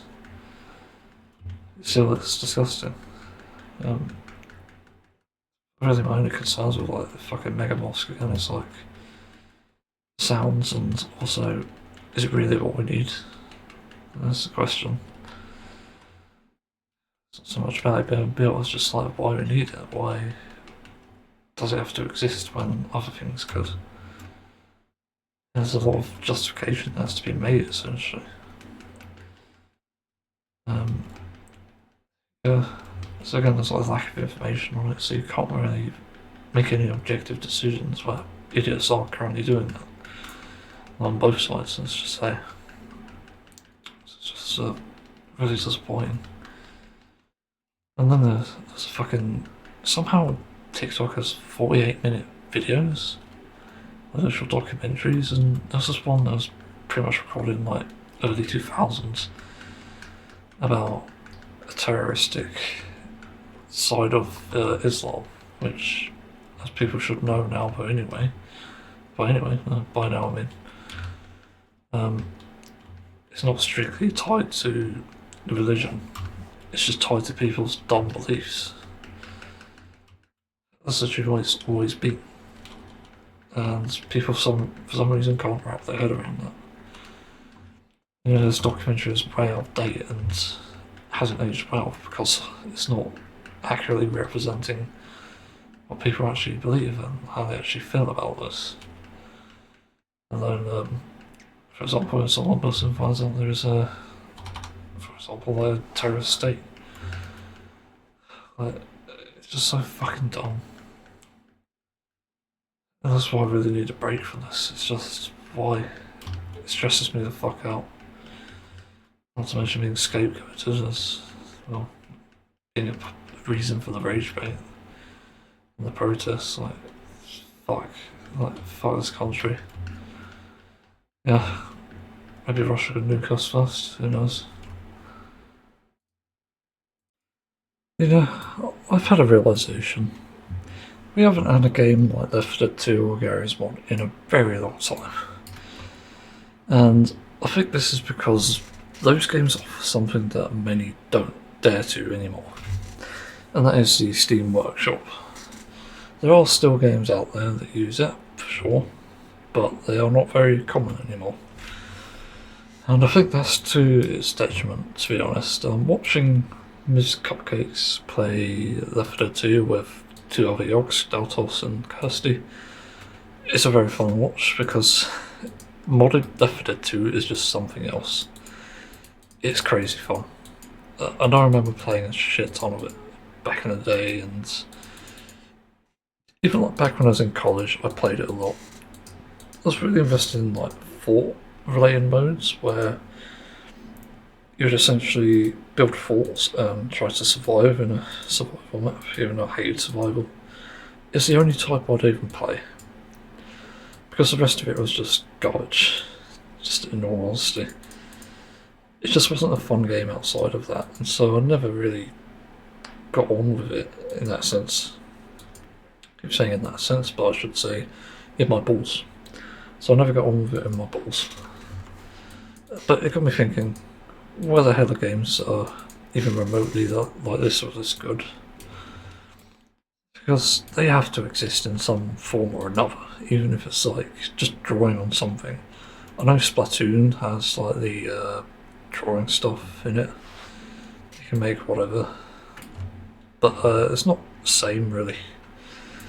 You know, because it's different when all your survivors look like anime characters and all your infected look like Western characters, or just the Teletubbies. Like, there's so many different mods that change this thing, and even change the sound effects and change the guns. It just makes it so fun and fresh. The only downside is it's like nothing like the DRG modding scene where you can actually install the mods that others have through joining their lobby, and that's really the only big detriment here, in all honesty. But I do feel like a game like Left 4 Dead 2 would just do very well. Same with Garry's Mod actually. And they probably exist somewhere or another, but I don't really know. I haven't heard of them, and the only thing that's come close to that is more like a tower defense. It's like, I forgot the name of it, it's like King something. It's not tower defense, it's actually like it's almost RTS like, but you're just putting random things against each other, like 10 tanks versus an army of 10,000 swordsmen, like that sort of crazy thing. And that's probably the only interesting thing that I've seen come out in recent times, again, all honesty. I do feel like the games industry has disappointed us time and time again. Because where Blizzard and, well, whoever owns Call of Duty, I forgot who actually owns it. It's not Treyarch anymore, is it? Treyarch used to own it. Is it Microsoft or Activision? It's one of them. But that used to be something special because. No. What the fuck was I saying? I've got my words bottled up. No, they have the possibility to make something amazing. And I think this is because it can literally allow you to just make one of the best games of all time. Because Overwatch was great, but its modding scene obviously didn't exist because you can't mod the game. Instead, we got I wouldn't call it a pseudo mod, but it's like something where you can make scripts and stuff to essentially change like the game mode and add things and remove things. I remember some crazy fun randomizer mods that made it insanely fun. There's like gun game mods. There's, oh my god, I remember this one. I actually supported it on Discord, but Overwatch it's like a WarioWare version, but for Overwatch. It's insanely fun, and that sort of creativity is like what gets me. It's like you've got all this these fun resources at your disposal, and what that Overwatch mod does, I don't know what it's actually called. It actually did so much. It had so many different types of mini games and stuff, and it's just really fun. And there were plenty of other ones that are great, but I think those were special. And there's been nothing like it, and it reminds me of Left 4 Dead 2 and stuff. And even like modded TF2 to an extent, like the server-side modding anyway. Custom game modes. Again, we don't have anything that's like that. Like, weirdly enough, these are all Valve games. But we haven't seen anything quite like this yet. Like Fortnite arguably is creative, but it is creative at a stretch because you really only build forts. Like that's it. It's not anything special. I just find it weird the fact we haven't seen a game like Left 4 Dead 2. I have so many fond memories from Left 4 Dead 2. I shit bucketed versus mode. I played a lot of again modded Fort Survival. It had a resurrection in like 2018 or something, but I don't know if it's still popular. But I also love like 10v10. 10v10 is fucking chaos and I love it. Because you just can't see what's going on. You see all these bot survivors because nobody plays it, just running to the safe room. And they're just like lining up, they're doing like the Congo or something. It is so funny. But Left 4 Dead 2 was just special. There's been nothing like it since, which does make me sad. I remember when Back 4 Blood came out and everyone was like, oh my god, this is the next Left 4 Dead because it's made by the same team. Nope, it ended up being pretty crappy. And so did like other games post that game, was it? Or after that game, I can't remember. But there's like World War Z, which was okay by the looks of it. I haven't played these games, I've just seen people play them because I wasn't sure. But nothing has matched the greatness of Left 4 Dead and pretty much any other Valve game at this point with modding in it. So it just makes me sad. Like, I wish there was a game like this, but at the moment we have to go with linear games. Yeah, so I just wanted to let people know about that. I can answer any questions about Left 4 Dead 2 and Gary's more like my experience with it. I have a lot of experience in different game modes in these, and yeah, I was there for mutations in Left 4 Dead 2 because that icon scared me too much as a kid. Doesn't scare me much now, but yeah, I just didn't touch it. Didn't interest me. Yeah. So, that's some distant memory now. I'm not sure if it's best that it remains there, but who knows. Maybe one day a game will come out that's better than it. It's like a hardware update. So if people want to know, I reviewed the I could call them the Megalovanias. But the Megalomania? The Megamania? Melomania? I think it's Melomania actually. By Cambridge Audio. And these are basically my newest pair of headphones because the other ones broke. And broke in a weird way. The ports stopped working completely, like both of them. Which is very bizarre. I've never had that. And I've had port loaded headphones before. So that's weird.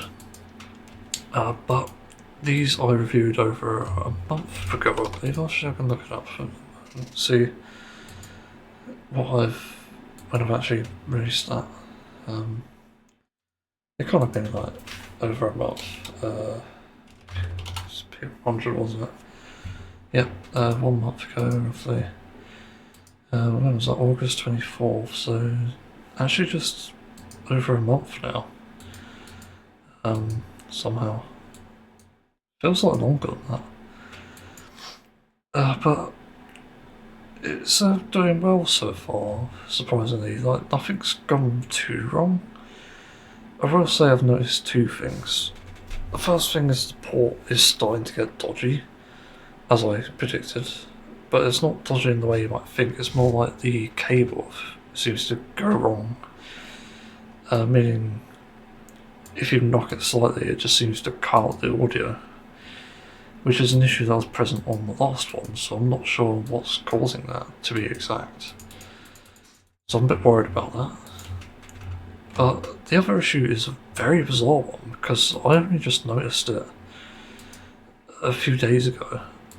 And I don't recall anything like this before. It's so fucking bizarre.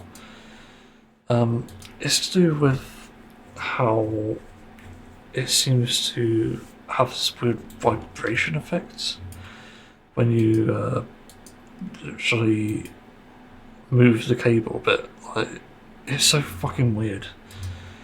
I don't know how to quite describe it because it's just so bizarre. But if you like move the cable just a bit, you get this like weird vibration in your ear. It's really noticeable when it's quiet. So I don't know what the deal with that is. It's very strange. I haven't quite seen anything like this before, so it does weird me out a lot. But so far that's it. I did have one minor issue, because I don't know why it happened, but it stopped having that autoplay functionality, auto pause even. It was one of the fun features of it, one of the best features in my opinion I've ever seen on a headphone. It has to be the implementation of this whole pause play thing. So when you put the headphones on, it will literally play the last media you had. So it could be like a YouTube video or Twitch stream, and it will just autoplay it for you. Which is like, oh, that's handy. I really like that. And it's really handy for my ulcerative colitis when it just makes me spontaneously shit. But the pulse thing also works the same way. You take it off and it pulses, which is just extremely handy. It's just an objectively good thing, and I definitely can't complain about that. And I'm trying to think. Yeah, that's basically it. But it had an issue a few days ago where it just wouldn't do any of that. And I kept like pressing on the ear pad and the headband to see if it would fix it. But it wouldn't work. Like, it just refused to work at all. In that aspect, not at all. Like, the headphones worked fine, but the function didn't work, which was extremely frustrating. So that did not help things at all. It got really annoying. So that ended up fixing itself, believe it or not. I was very surprised by that. because it only required my PC just to be put on sleep and then back, as I usually do anyway. Yeah, so it's very odd. So it's doing fine overall. There's not too many issues with it, to be honest. Like, the cable is awful. I need to get a new cable probably. It's fine other than that. Like, it's just good. So it's just really an update. I wanted to let people know that it's doing fine, surprisingly. When I thought it was going to fail like, immediately. And I haven't knocked it too much, having said that. It's not that bad. Yeah, it's just an update, so on to the next topic.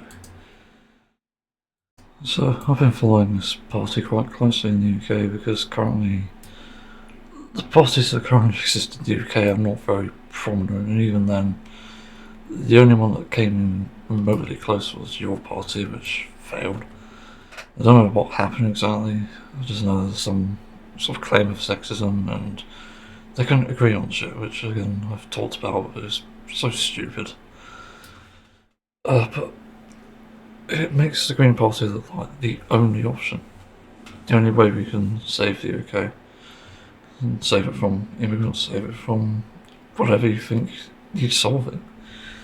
Because what a lot of reform voters don't realise is a lot of these problems are made out to be problems are not actually based on information, they're just scaremongering, they're rage bait.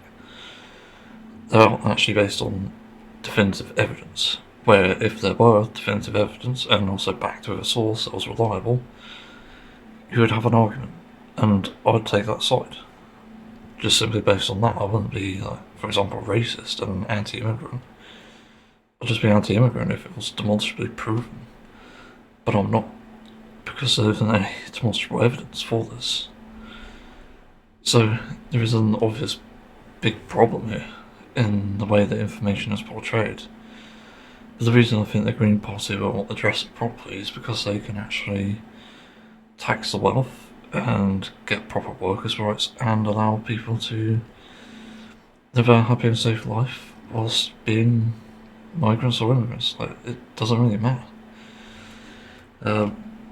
People think, like, how the fuck does that address the problem there? Like, why are there so many immigrants? It's because you've been rage baited. There isn't any actual reliable information there. There's no such thing as an immigrant problem or a takeover. Believe it or not, most people here are from the UK, and the people who come illegally, or whatever, it doesn't really matter. They may be from other countries, but they've come from a situation where they don't feel safe. And that's more often the story if they're coming on boats, especially. And people make this big deal out of the fucking boats for some reason, as if that's like the only thing that's the problem here. But it's not, and yeah, it's just real shitty. So really we could be smarter than that. It's easy enough to do. But I wanted to talk about two things I found out about Zach Polanski today, of all things, and it's really interesting. Could possibly not age well. I don't know. Basically I found out he had something to say on trans rights, which is mostly agreeable. I've looked at a subreddit post about this as well to see what trans people think as well.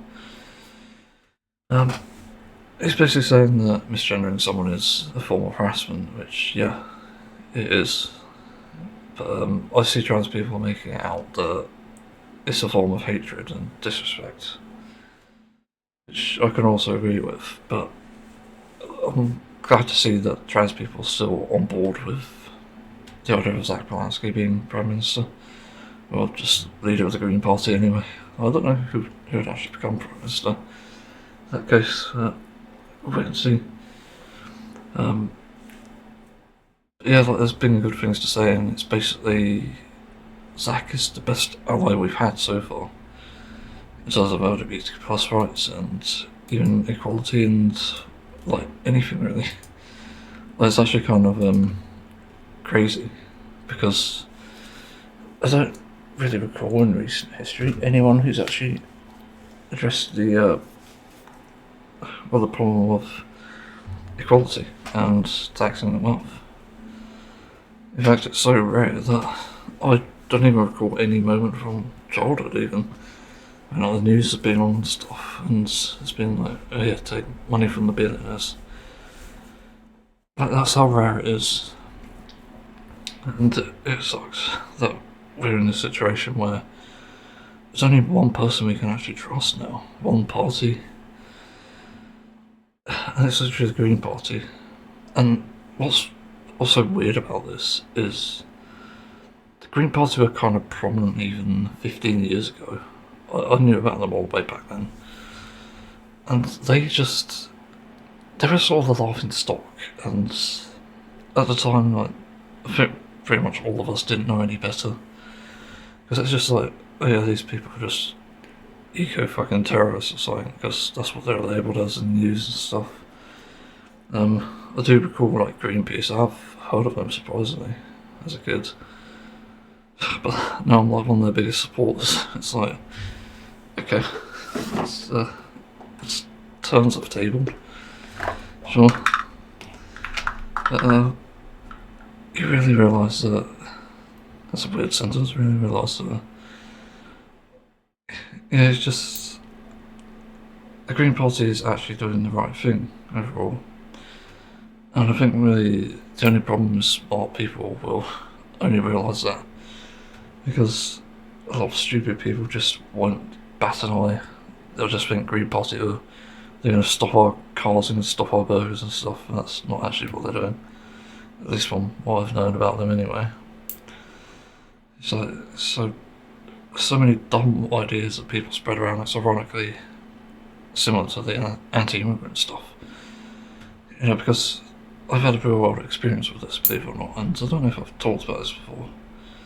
The whole immigrant stuff is completely passed down from generation to generation.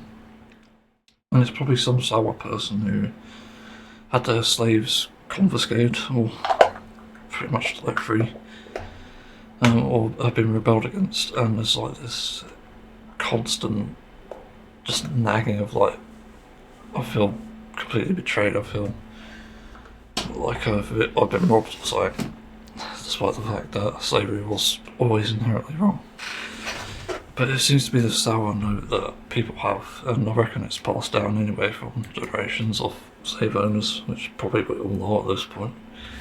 Yeah, we've all had a slave owner in our family, so but even someone like buying from them as well, like, let's not forget that if we're not slave owners, then we're people who've had ancestors that have bought from them, so paid for it essentially. But the point is, it's like this sour thing where they have a problem with it for some reason or another. It's like passed down and the narrative changes from generation to generation. Like, it could be like, black guy commits a crime in my area in 1920, or something like that.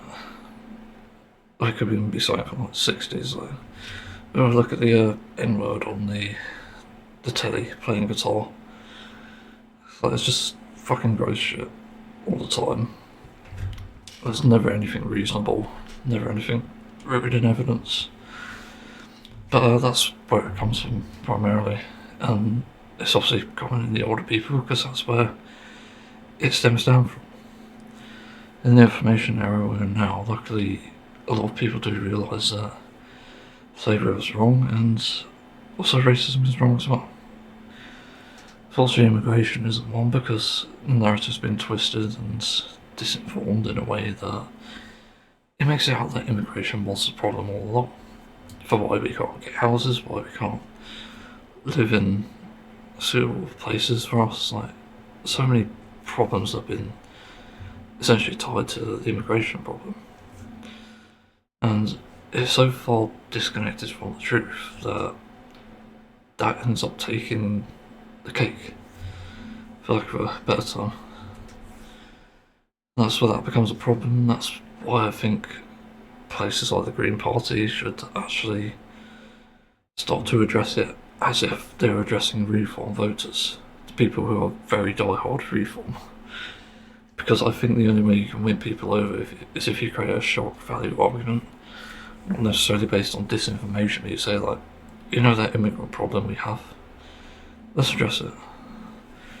And then you just don't reiterate it like what reform says, but you actually provide evidence. Like, you look at the evidence, you show them what actually happens here, like how the wealth hires immigrants as a low-income employee. And to show that the only reason they're in these jobs is because people won't take them. Because they're too low pay and they're too risky. And that's the only ones that immigrants can work for anyway. So you have to address that and also provide solutions. And I'm going to get on the other thing about, we just talked about trans rights actually. Like, Zach is like the closest ally for anything LGBTQ plus that's finding disability, which is great, and I'm not really biased for that reason. It's just besides those things, because I didn't actually fully know about them.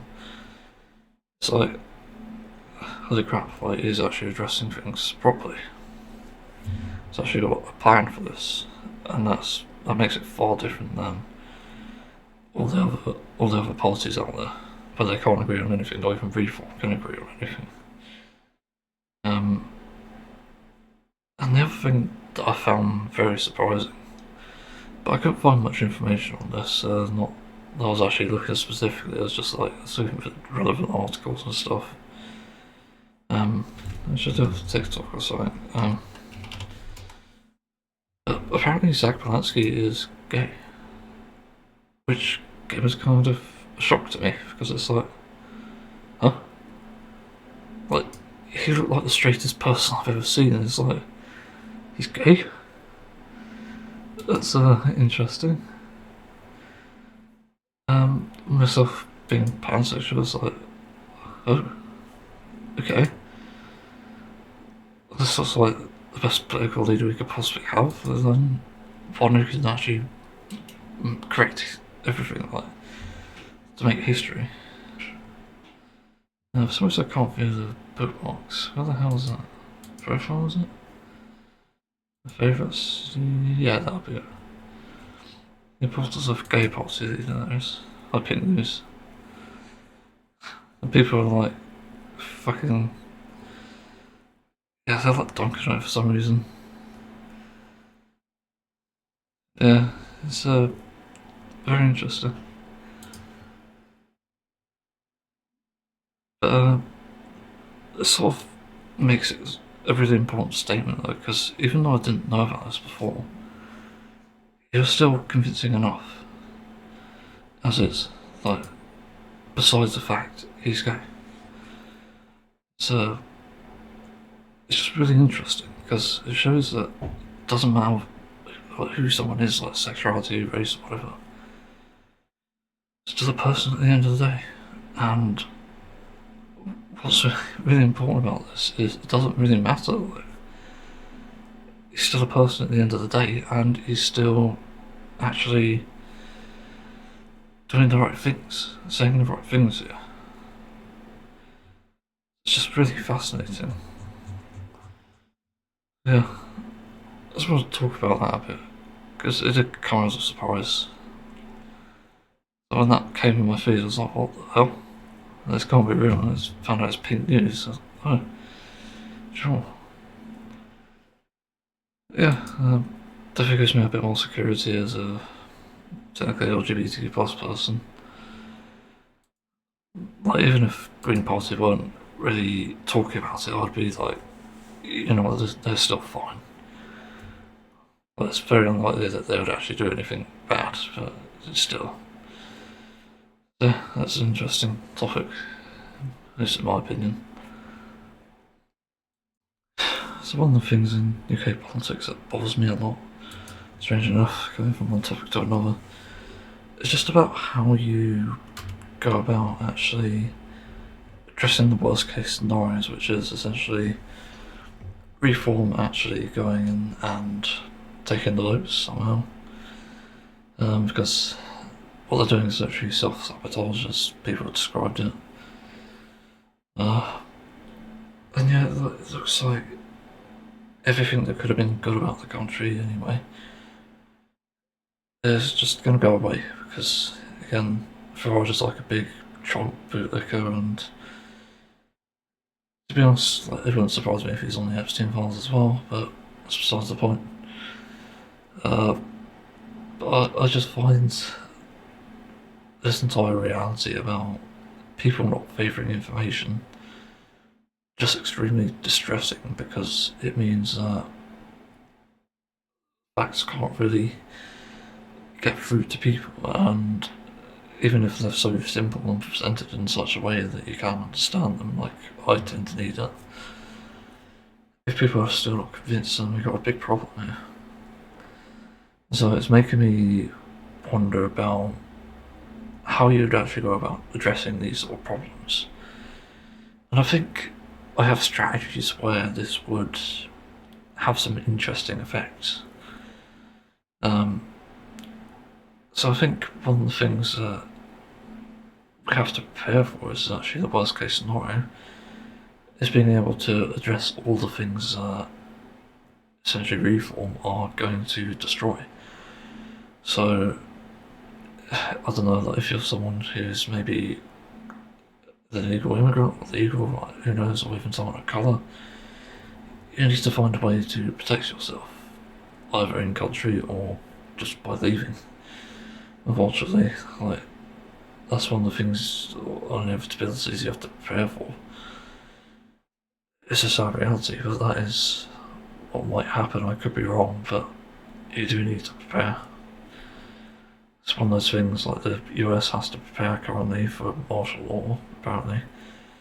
They have to gather some weapons as like civilians, because currently there won't be a way to defend yourself against martial law. It becomes lawless, and suddenly like your families will be kidnapped because that's what they want to do.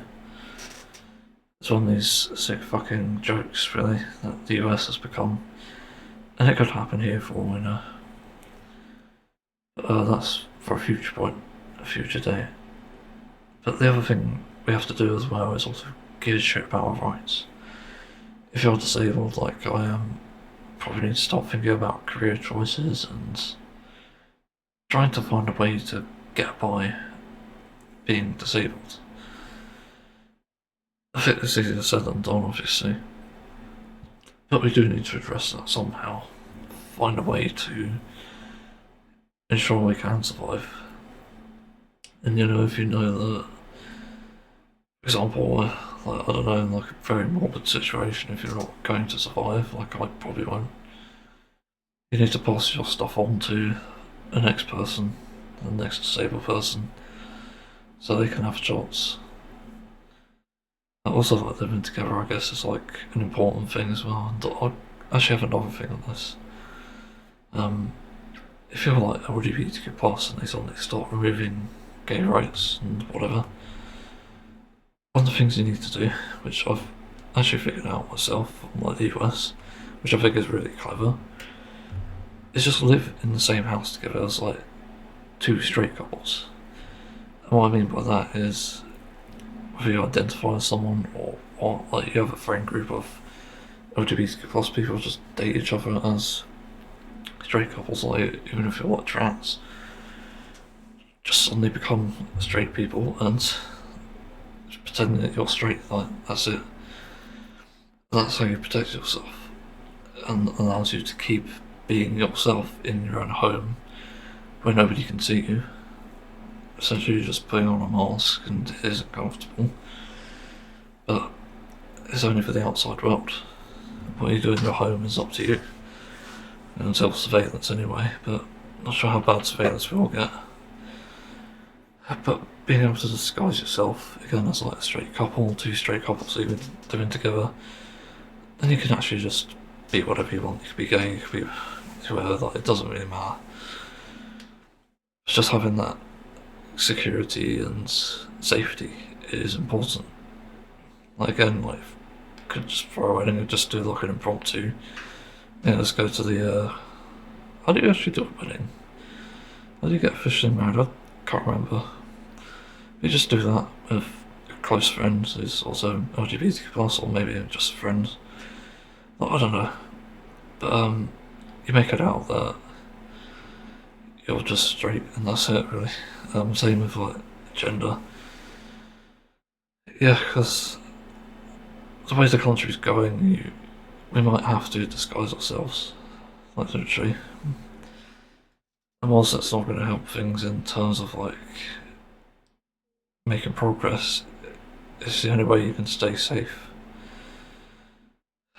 So I don't really know what the other solutions are. And for women's rights, I guess, like learn self-defense like, right away, because the last thing you want is someone literally treading over you.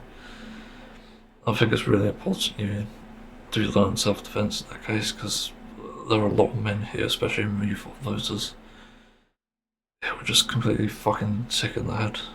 Like, they don't give a shit, they'll fucking underage girl, who cares? They're just disgusting. And that's what you need to prepare for, and yeah, this does apply to underage people as well. You need to actually prepare yourself for the worst, because it is likely to happen. That's a really scary thing. I can imagine being a child in that situation, it's fucking horrific. I've been through something similar. Still terrible. It's scary, and sorry to bring my tone down, but that's reality. Just one of those things that I've realised, because there's not really many people you can trust anymore, especially government and councils. So you do need to prepare for this sort of thing. Yeah. I even make a list for this, but that's the thing, really. But safety comes first, that's the most important thing here. Always keep that in your mind. So let's move on to the next topic. There's another political thing worth mentioning, I suppose. I just got thinking about this because of how the comment sections of pretty much everything Zach Palatsky or Green Party is just filled with bigotry, like constantly. You can't really avoid it. It's even there on like some reason Pink News. They've interviewed Zach Palatsky, and it's so bizarre. It got me thinking, like, why the hell are people saying this? I think it's because there is partly association, like people think Green or Lib Dem must be left. But it's also partly to do with how people present themselves, like Zach Palatsky, of course. And I think that comes with its major problems, because even though I'm very much someone who appears to lean left, I'm not someone who aligns left. Meaning I do not find myself in a situation where I have to call myself a label, and I don't want to be called by that label, because I'm not associated with that sort of thing. Because I believe a bunch of the things I believe, which are usually along the lines of left leaning, it doesn't mean I am left leaning. So you're not asking where I am. I'm nowhere. Because I don't feel like I belong anywhere. It's not a type of like, it's not something where I'm alienated, or just feeling excluded or not included somewhere, like something like that. It's just something that I realise where these labels end up making people sort of not be interested. They hear like, hi, I don't know, Mr. Left, and I'm right leaning. Like, okay, what the fuck? That doesn't make any sense, but sure. But people just think like, oh god, it's a leftist, it's a fucking right leaning. Like, people will just associate anyway at face value. But like rational people and people who just actually look into it will realise like, okay, that's probably a joke. Someone's Mr. Left who's right leaning.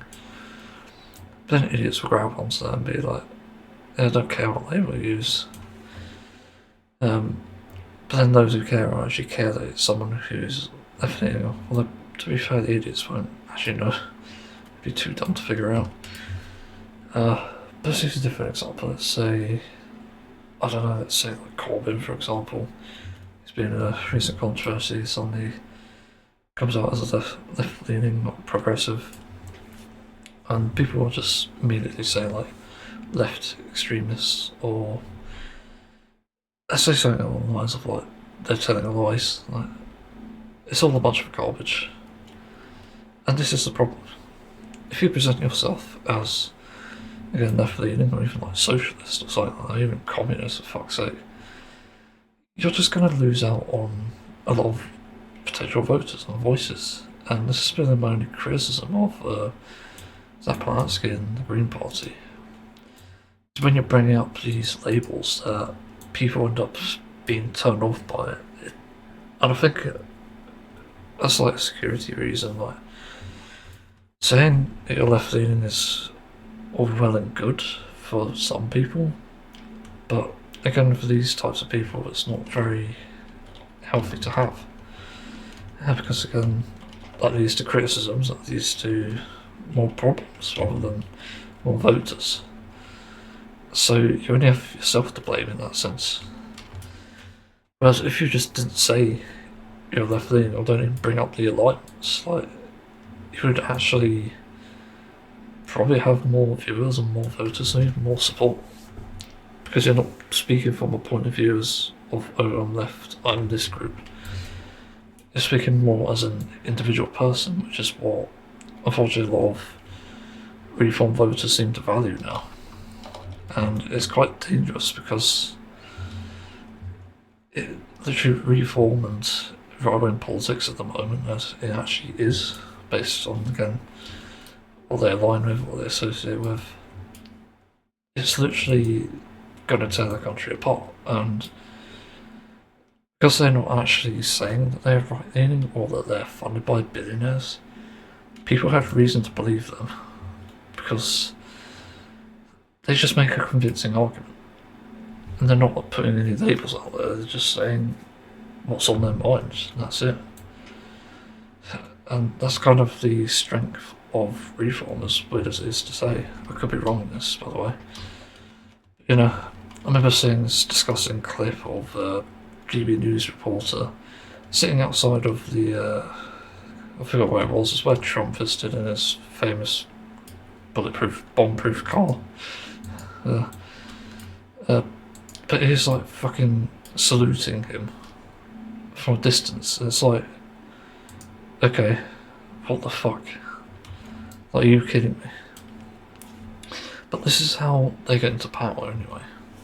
They're allowed to get away with this because people choose to essentially like pick me voters. Like, that's literally the term I'll give them. But it's the same in America. This is what happened in America exactly. I don't think Trump was necessarily saying like, oh, I'm right-leaning, or like, I don't know if he's actually pointing fingers at Democrats. I can't remember actually. Probably was to an extent, but he was making a bunch of promises that supposedly Democrats weren't making, and also because of the media coverage, he ended up getting very popular for that reason. And then people started believing that Trump would actually fix America, fixing the economy to start with, and then somehow stopping the voting system entirely. And that's what people wanted. Like, they thought, that's a solid idea. He gets my vote. At least from my research on this, by the way, so it's always up to scrutiny or criticism, whatever. That's literally what happened. And so people were just completely brainwashed by these ideas that Trump would obviously do right and do the right thing and couldn't do any wrong, despite all the controversies, all the things that were reported on. And again, because media was saying the same thing, they literally hang on to his every word, probably because they're funded by him and billionaires. But that's sort of what happens, and that's what's happening here with reform. You know, we're literally going to see a mega campaign, Make England Great Again, because that's literally what they're planning. Like, there's no fucking doubt about it, but they're going to affect more people, unfortunately. And martial law may come quicker than we think, because that's probably what it's going to take in the end.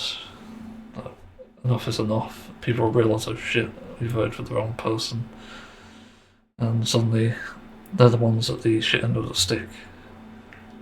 And that's exactly what happens. And so it just really annoys me when all this politics goes on, all this talking like back and forth between sides, and people are not even listening to what the other side is saying, not even hearing out an argument. Instead of taking things at face value, which, by the way, is probably the better way to present yourself as someone who's left-leaning, and also picking labels and stuff, so that they're actually a pick-me voter, and they pick the arguments they like, rather than, well, they pick the arguments they don't like, actually, that's the other thing. Because they look at them again like left-leaning and stuff, and just think, yeah, you're a fucking extremist, go away. And that's not healthy at all for anyone. It's obviously a person's fault, they can't disassociate like that. But yeah, that's the unfortunate reality here.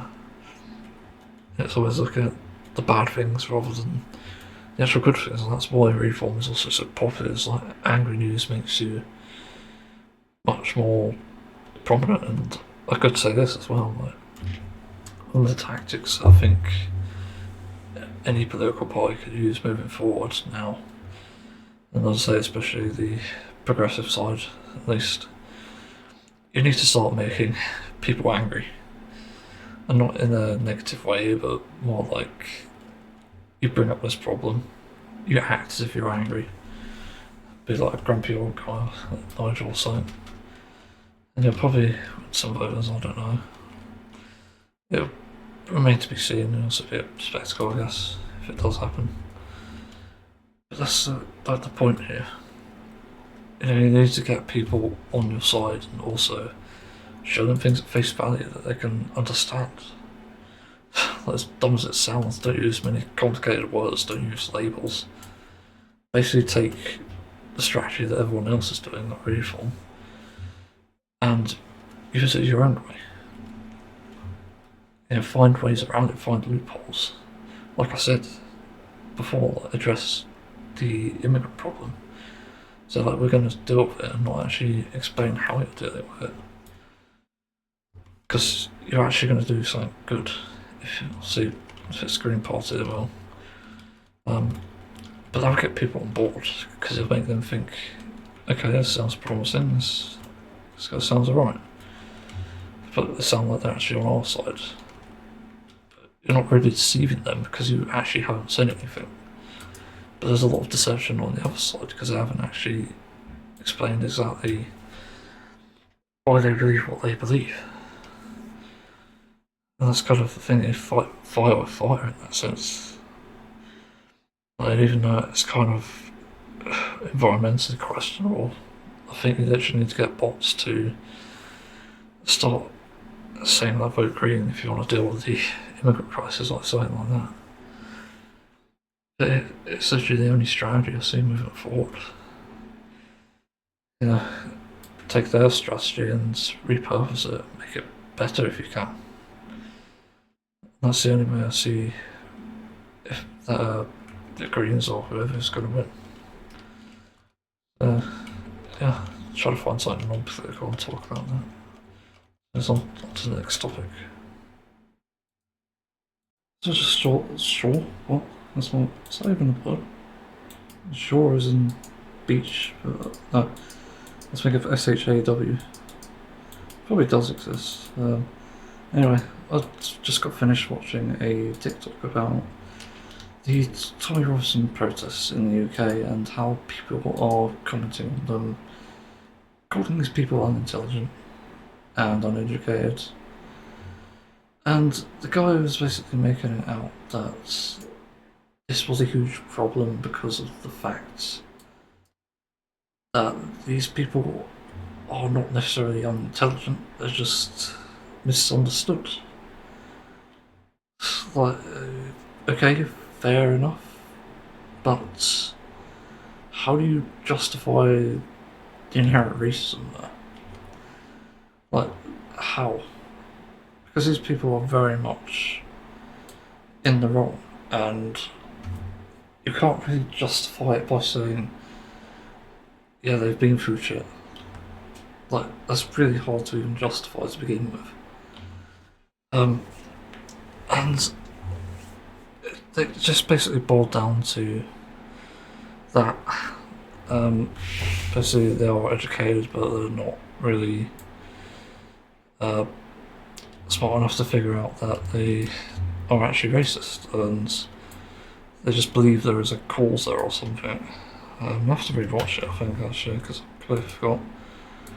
I can't find it, but I'll just see the arguments exactly as I remember them anyway.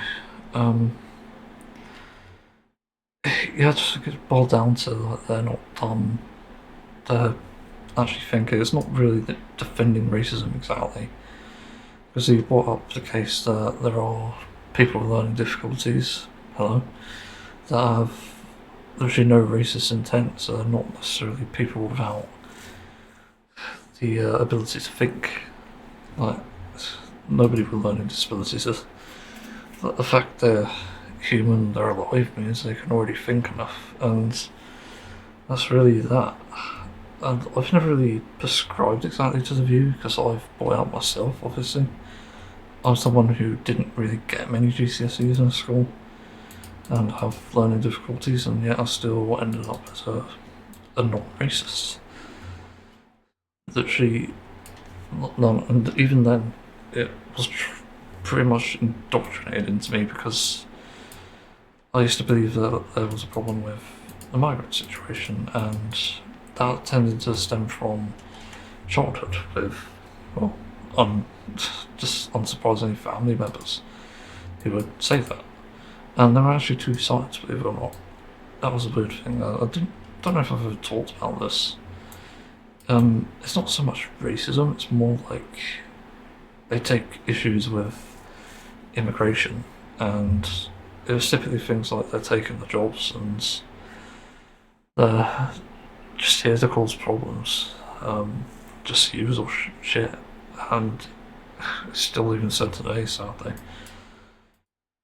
And these people aren't necessarily uneducated, but I think based on like the sort of backgrounds these people have, they have probably had it indoctrinated and passed down, as I've mentioned before. Then you got this weird fucking comment on the TikTok which really bothered me. Someone called Elon Musk smart. Are you fucking joking? Like, he's not very smart. If you look at what he's actually done in the past few years, it's nothing. Like, he didn't invent a fucking rocket, he's just got a bunch of engineers to do it. This is what I've learned from it. Like, and people seem to think he invented like the Tesla, which I don't think he did. He's just a fucking talk piece for it. Like, that's it. That isn't intelligence. So it's just incredibly stupid, and he has no idea about the impact of AI and what the data centers are doing to poor communities. Like, just fuck off with that. It just makes no sense. So, yeah, I guess to address that though, I don't know how to feel about it really. But the reason people call racist unintelligent or just uneducated is because of how they portray themselves. They don't do any research. Again, we're using their tactic, actually, ironically, against them because they see things at face value, typically, and use that as their own evidence for racism or anti-immigration. And that spirals out of control, as you might expect. But that's the problem here. Like, when you take something at face value, there's no context. And yeah, like, those of us calling them racist or unintelligent or far right, we're not wrong to do so, just on the face value. But we're wrong to do so with context, and I think that's very different. Because again, like, context actually means you have an explanation or a description for why something is happening or why something works that way. And it just so happens that is the case here. As I said, indoctrination is a thing. It's it's passed down from generation to generation, and it just doesn't really stop. Well, until you actually grow the balls to actually address it in all honesty. But that's the thing I mentioned. It's like, why do racists here end up being domestic abusers and child abusers? And the thing with that is, again, they're just not very intelligent. Like, literally. They do not do research, they do not actually seem to care about these people, and that's why we call them out on it. There's not much of like disrespecting them or saying they shouldn't be around, they shouldn't be on the streets or anything. It's all to do with how they portray themselves. And again, it's hypocritical when they do this sort of thing. It's like, that's also something that's brought down generationally. Was it Elon Musk's father or grandfather recently, was it? Ended up in a incestuous relationship with his fucking stepdaughter, like his own stepdaughter from 4 years old, which is like, what? Like, how the fuck? Like, that's just how corrupt the system is. It's just how broken it is. And that's the problem. Like, why the hell is this even allowed? Like, somebody should have done something long ago when that started. When it was fucking first reported, because that's apparently what happens, because the 4-year-old actually said that that's what actually happened to her at the time, and nothing was done about it. Like, it's just fucking ridiculous. Because the amount of protection these people get for doing that is just insane. I'm not really disagreeing with the fact that some will want rehabilitation. That's fine. It's just when they go to these protests and end up being awful people, doing awful actions, then it doesn't help their case. There's a chance for change, and that's what I'd want to see.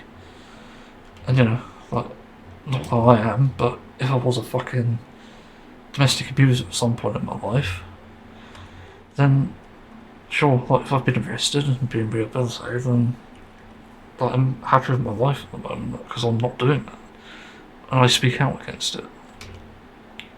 Like, that's the complete difference here. It's just completely different situations with different meanings, and what you take away from these experiences really matters. That's why I've said before about certain racists, like, if they come out as convicted whatever, like sexual abusers or domestic abusers, but they've changed, like, that's fine. It's also coming out of that with a positive message. But there is a problem with, again, the information, and that's why they're unintelligent. Because they go out there protesting this, protecting women and children, whilst at the same time not getting their facts right. Because, yeah, I'll repeat the same things. Immigrants work the jobs nobody wants to, and they do it at a low income. But whose fault is that? It's the fucking billionaires. Because they're paying less. They're not hiring white people. They would, I think, if they could. But they have to get people on board with that. Like, whether it's you or me. Would you want to work 10, 12 hours a day on a fucking farm? Back-breaking labour? What? Back-breaking labour. Like, no. None of us want to do that, and so people who are more desperate for money and have probably immigrated are more likely to take that job. So again, these problems stem from a fundamental issue, which is the wealth and the fact that it's not spread. So people don't actually have a chance to work their proper jobs. And that's really a disgusting thing about this. It's why, if you see anyone who's actually convicted of this, present or past, and something that's like their sort of, I don't know, retribution, is it called? Or redemption, that's it. Self-redemption. To become a better person, they're protesting anti-immigrants, thinking, yeah, that's fine. That's actually a good thing for protecting women and children. But it's not, and that's what most of us try to do. We try to tell you that that's not the right thing. And what's right and wrong isn't actually as black and white as it seems either. It's not even that complicated. Like, you can easily wrap your head around this. Do some research. Look at some YouTube videos. That's how I learned mine, to be fair. And you can also back this up, if you have any doubts, just look at that specific part of research. And you'll find out quite easily. So that's what annoys me about all this. Like, sure, there's a point to defend racists, but also it depends. Like, if they're actually trying to protect people, why aren't they changing their minds? But I've always said, like, don't insult anyone. I don't use unintelligent as an insult here. I use it as a description out of necessity, because this literally is what's portrayed here. So I don't really know what else to add here. That's basically the situation at this point, and I'm fed up with it. I just want to see less of this shit on TikTok. Yeah, like, everybody's right about something and they want to be right. That's something fundamental to us, humans anyway. But I don't think we're going to avoid that by just defending what is very much anti-intellectualism. There is actually research done, but there is actual facts on the table. But at the moment we can't really say that racists are in the right here or even anti-immigrants. Like, they're both the same thing at this point, because they don't seem to understand what either means. So yeah, that's the situation, I'm afraid. I wish it could be better for migrants and stuff and people of colour, because there is a lot of links from anti-immigrants to just actual racism. But it's not an exaggeration, that is what happens. I've seen the videos of it, I've seen countless reports of people just online, and I don't know if I haven't met anyone in real life, because it's all around the London area, I think, because bullshit's happening. It's like, they feel in danger to go outside, like there's literally a risk to going outside. And then it was like a few weeks ago when I went out to a restaurant, I saw like England flags around the place, and I saw this like a black person just walking up the street as a woman. She just didn't seem to bat an eyelid to the flags around, and that's good, but I did worry for her safety, so I was keeping an eye on her just to make sure she wasn't being attacked or anything. It's one of those things I'll just do anyway, like with kids walking down the fucking street here without parents or anything. It makes me worried without even a friend, actually. It's not stronger together, basically. But otherwise, I just keep an eye on people to protect them. Yeah, it's one of those things. I feel like I have a protective nature and a duty to protect people. Yeah, that I'm not entirely innocent. I've had a rough past myself. I didn't start on that because it's not really that relevant, but I did try to redeem myself. Yeah, out of guilt and shame, really. That does a lot to you, actually. You don't really realise it unless you've actually done something, but you don't really want to do it because, cleaner track record, the better. So is that really that story? I'm interested to know what people think, if they have any insight into this. Yeah, let's move on to the next topic. So I'll start and try to go over a panic attack and talk about this. So, where I live, some idiots keep setting off fireworks at random times of the year. No idea why. It's just unnecessary and it harms wildlife. And I literally got on a call with 999 because this shit needs to stop for real now. It's getting serious. I have massive panic attacks over sensory issues because I can't get away from them. And that's already an issue in itself, and I know that I won't survive an actual war because I'll just die from a panic attack and heart attack eventually. Because I just can't handle the stress of going through that noise like day in, day out, and if fireworks are like similar in that sense, then like no fucking way I'm not going to survive that. But yeah, I did call 999 because of it. It stopped shortly after, and I checked the camera on my house that was installed to check that it was fireworks, and weirdly enough, the first one I saw didn't look like fireworks. It looked like someone set off a fucking missile, like smoke trail and all. So I immediately began to think that, okay, it's fucking happening. And the second one went off, and it flew across the fucking sky. Like, are you shitting me? And this is fireworks, by the way. Not an actual fucking missile. Like, why? And then the next few after that looked like fucking cluster bombs, but luckily they were fireworks. So it's like, okay, maybe the last two weren't. But this is how fucking dangerous this shit is.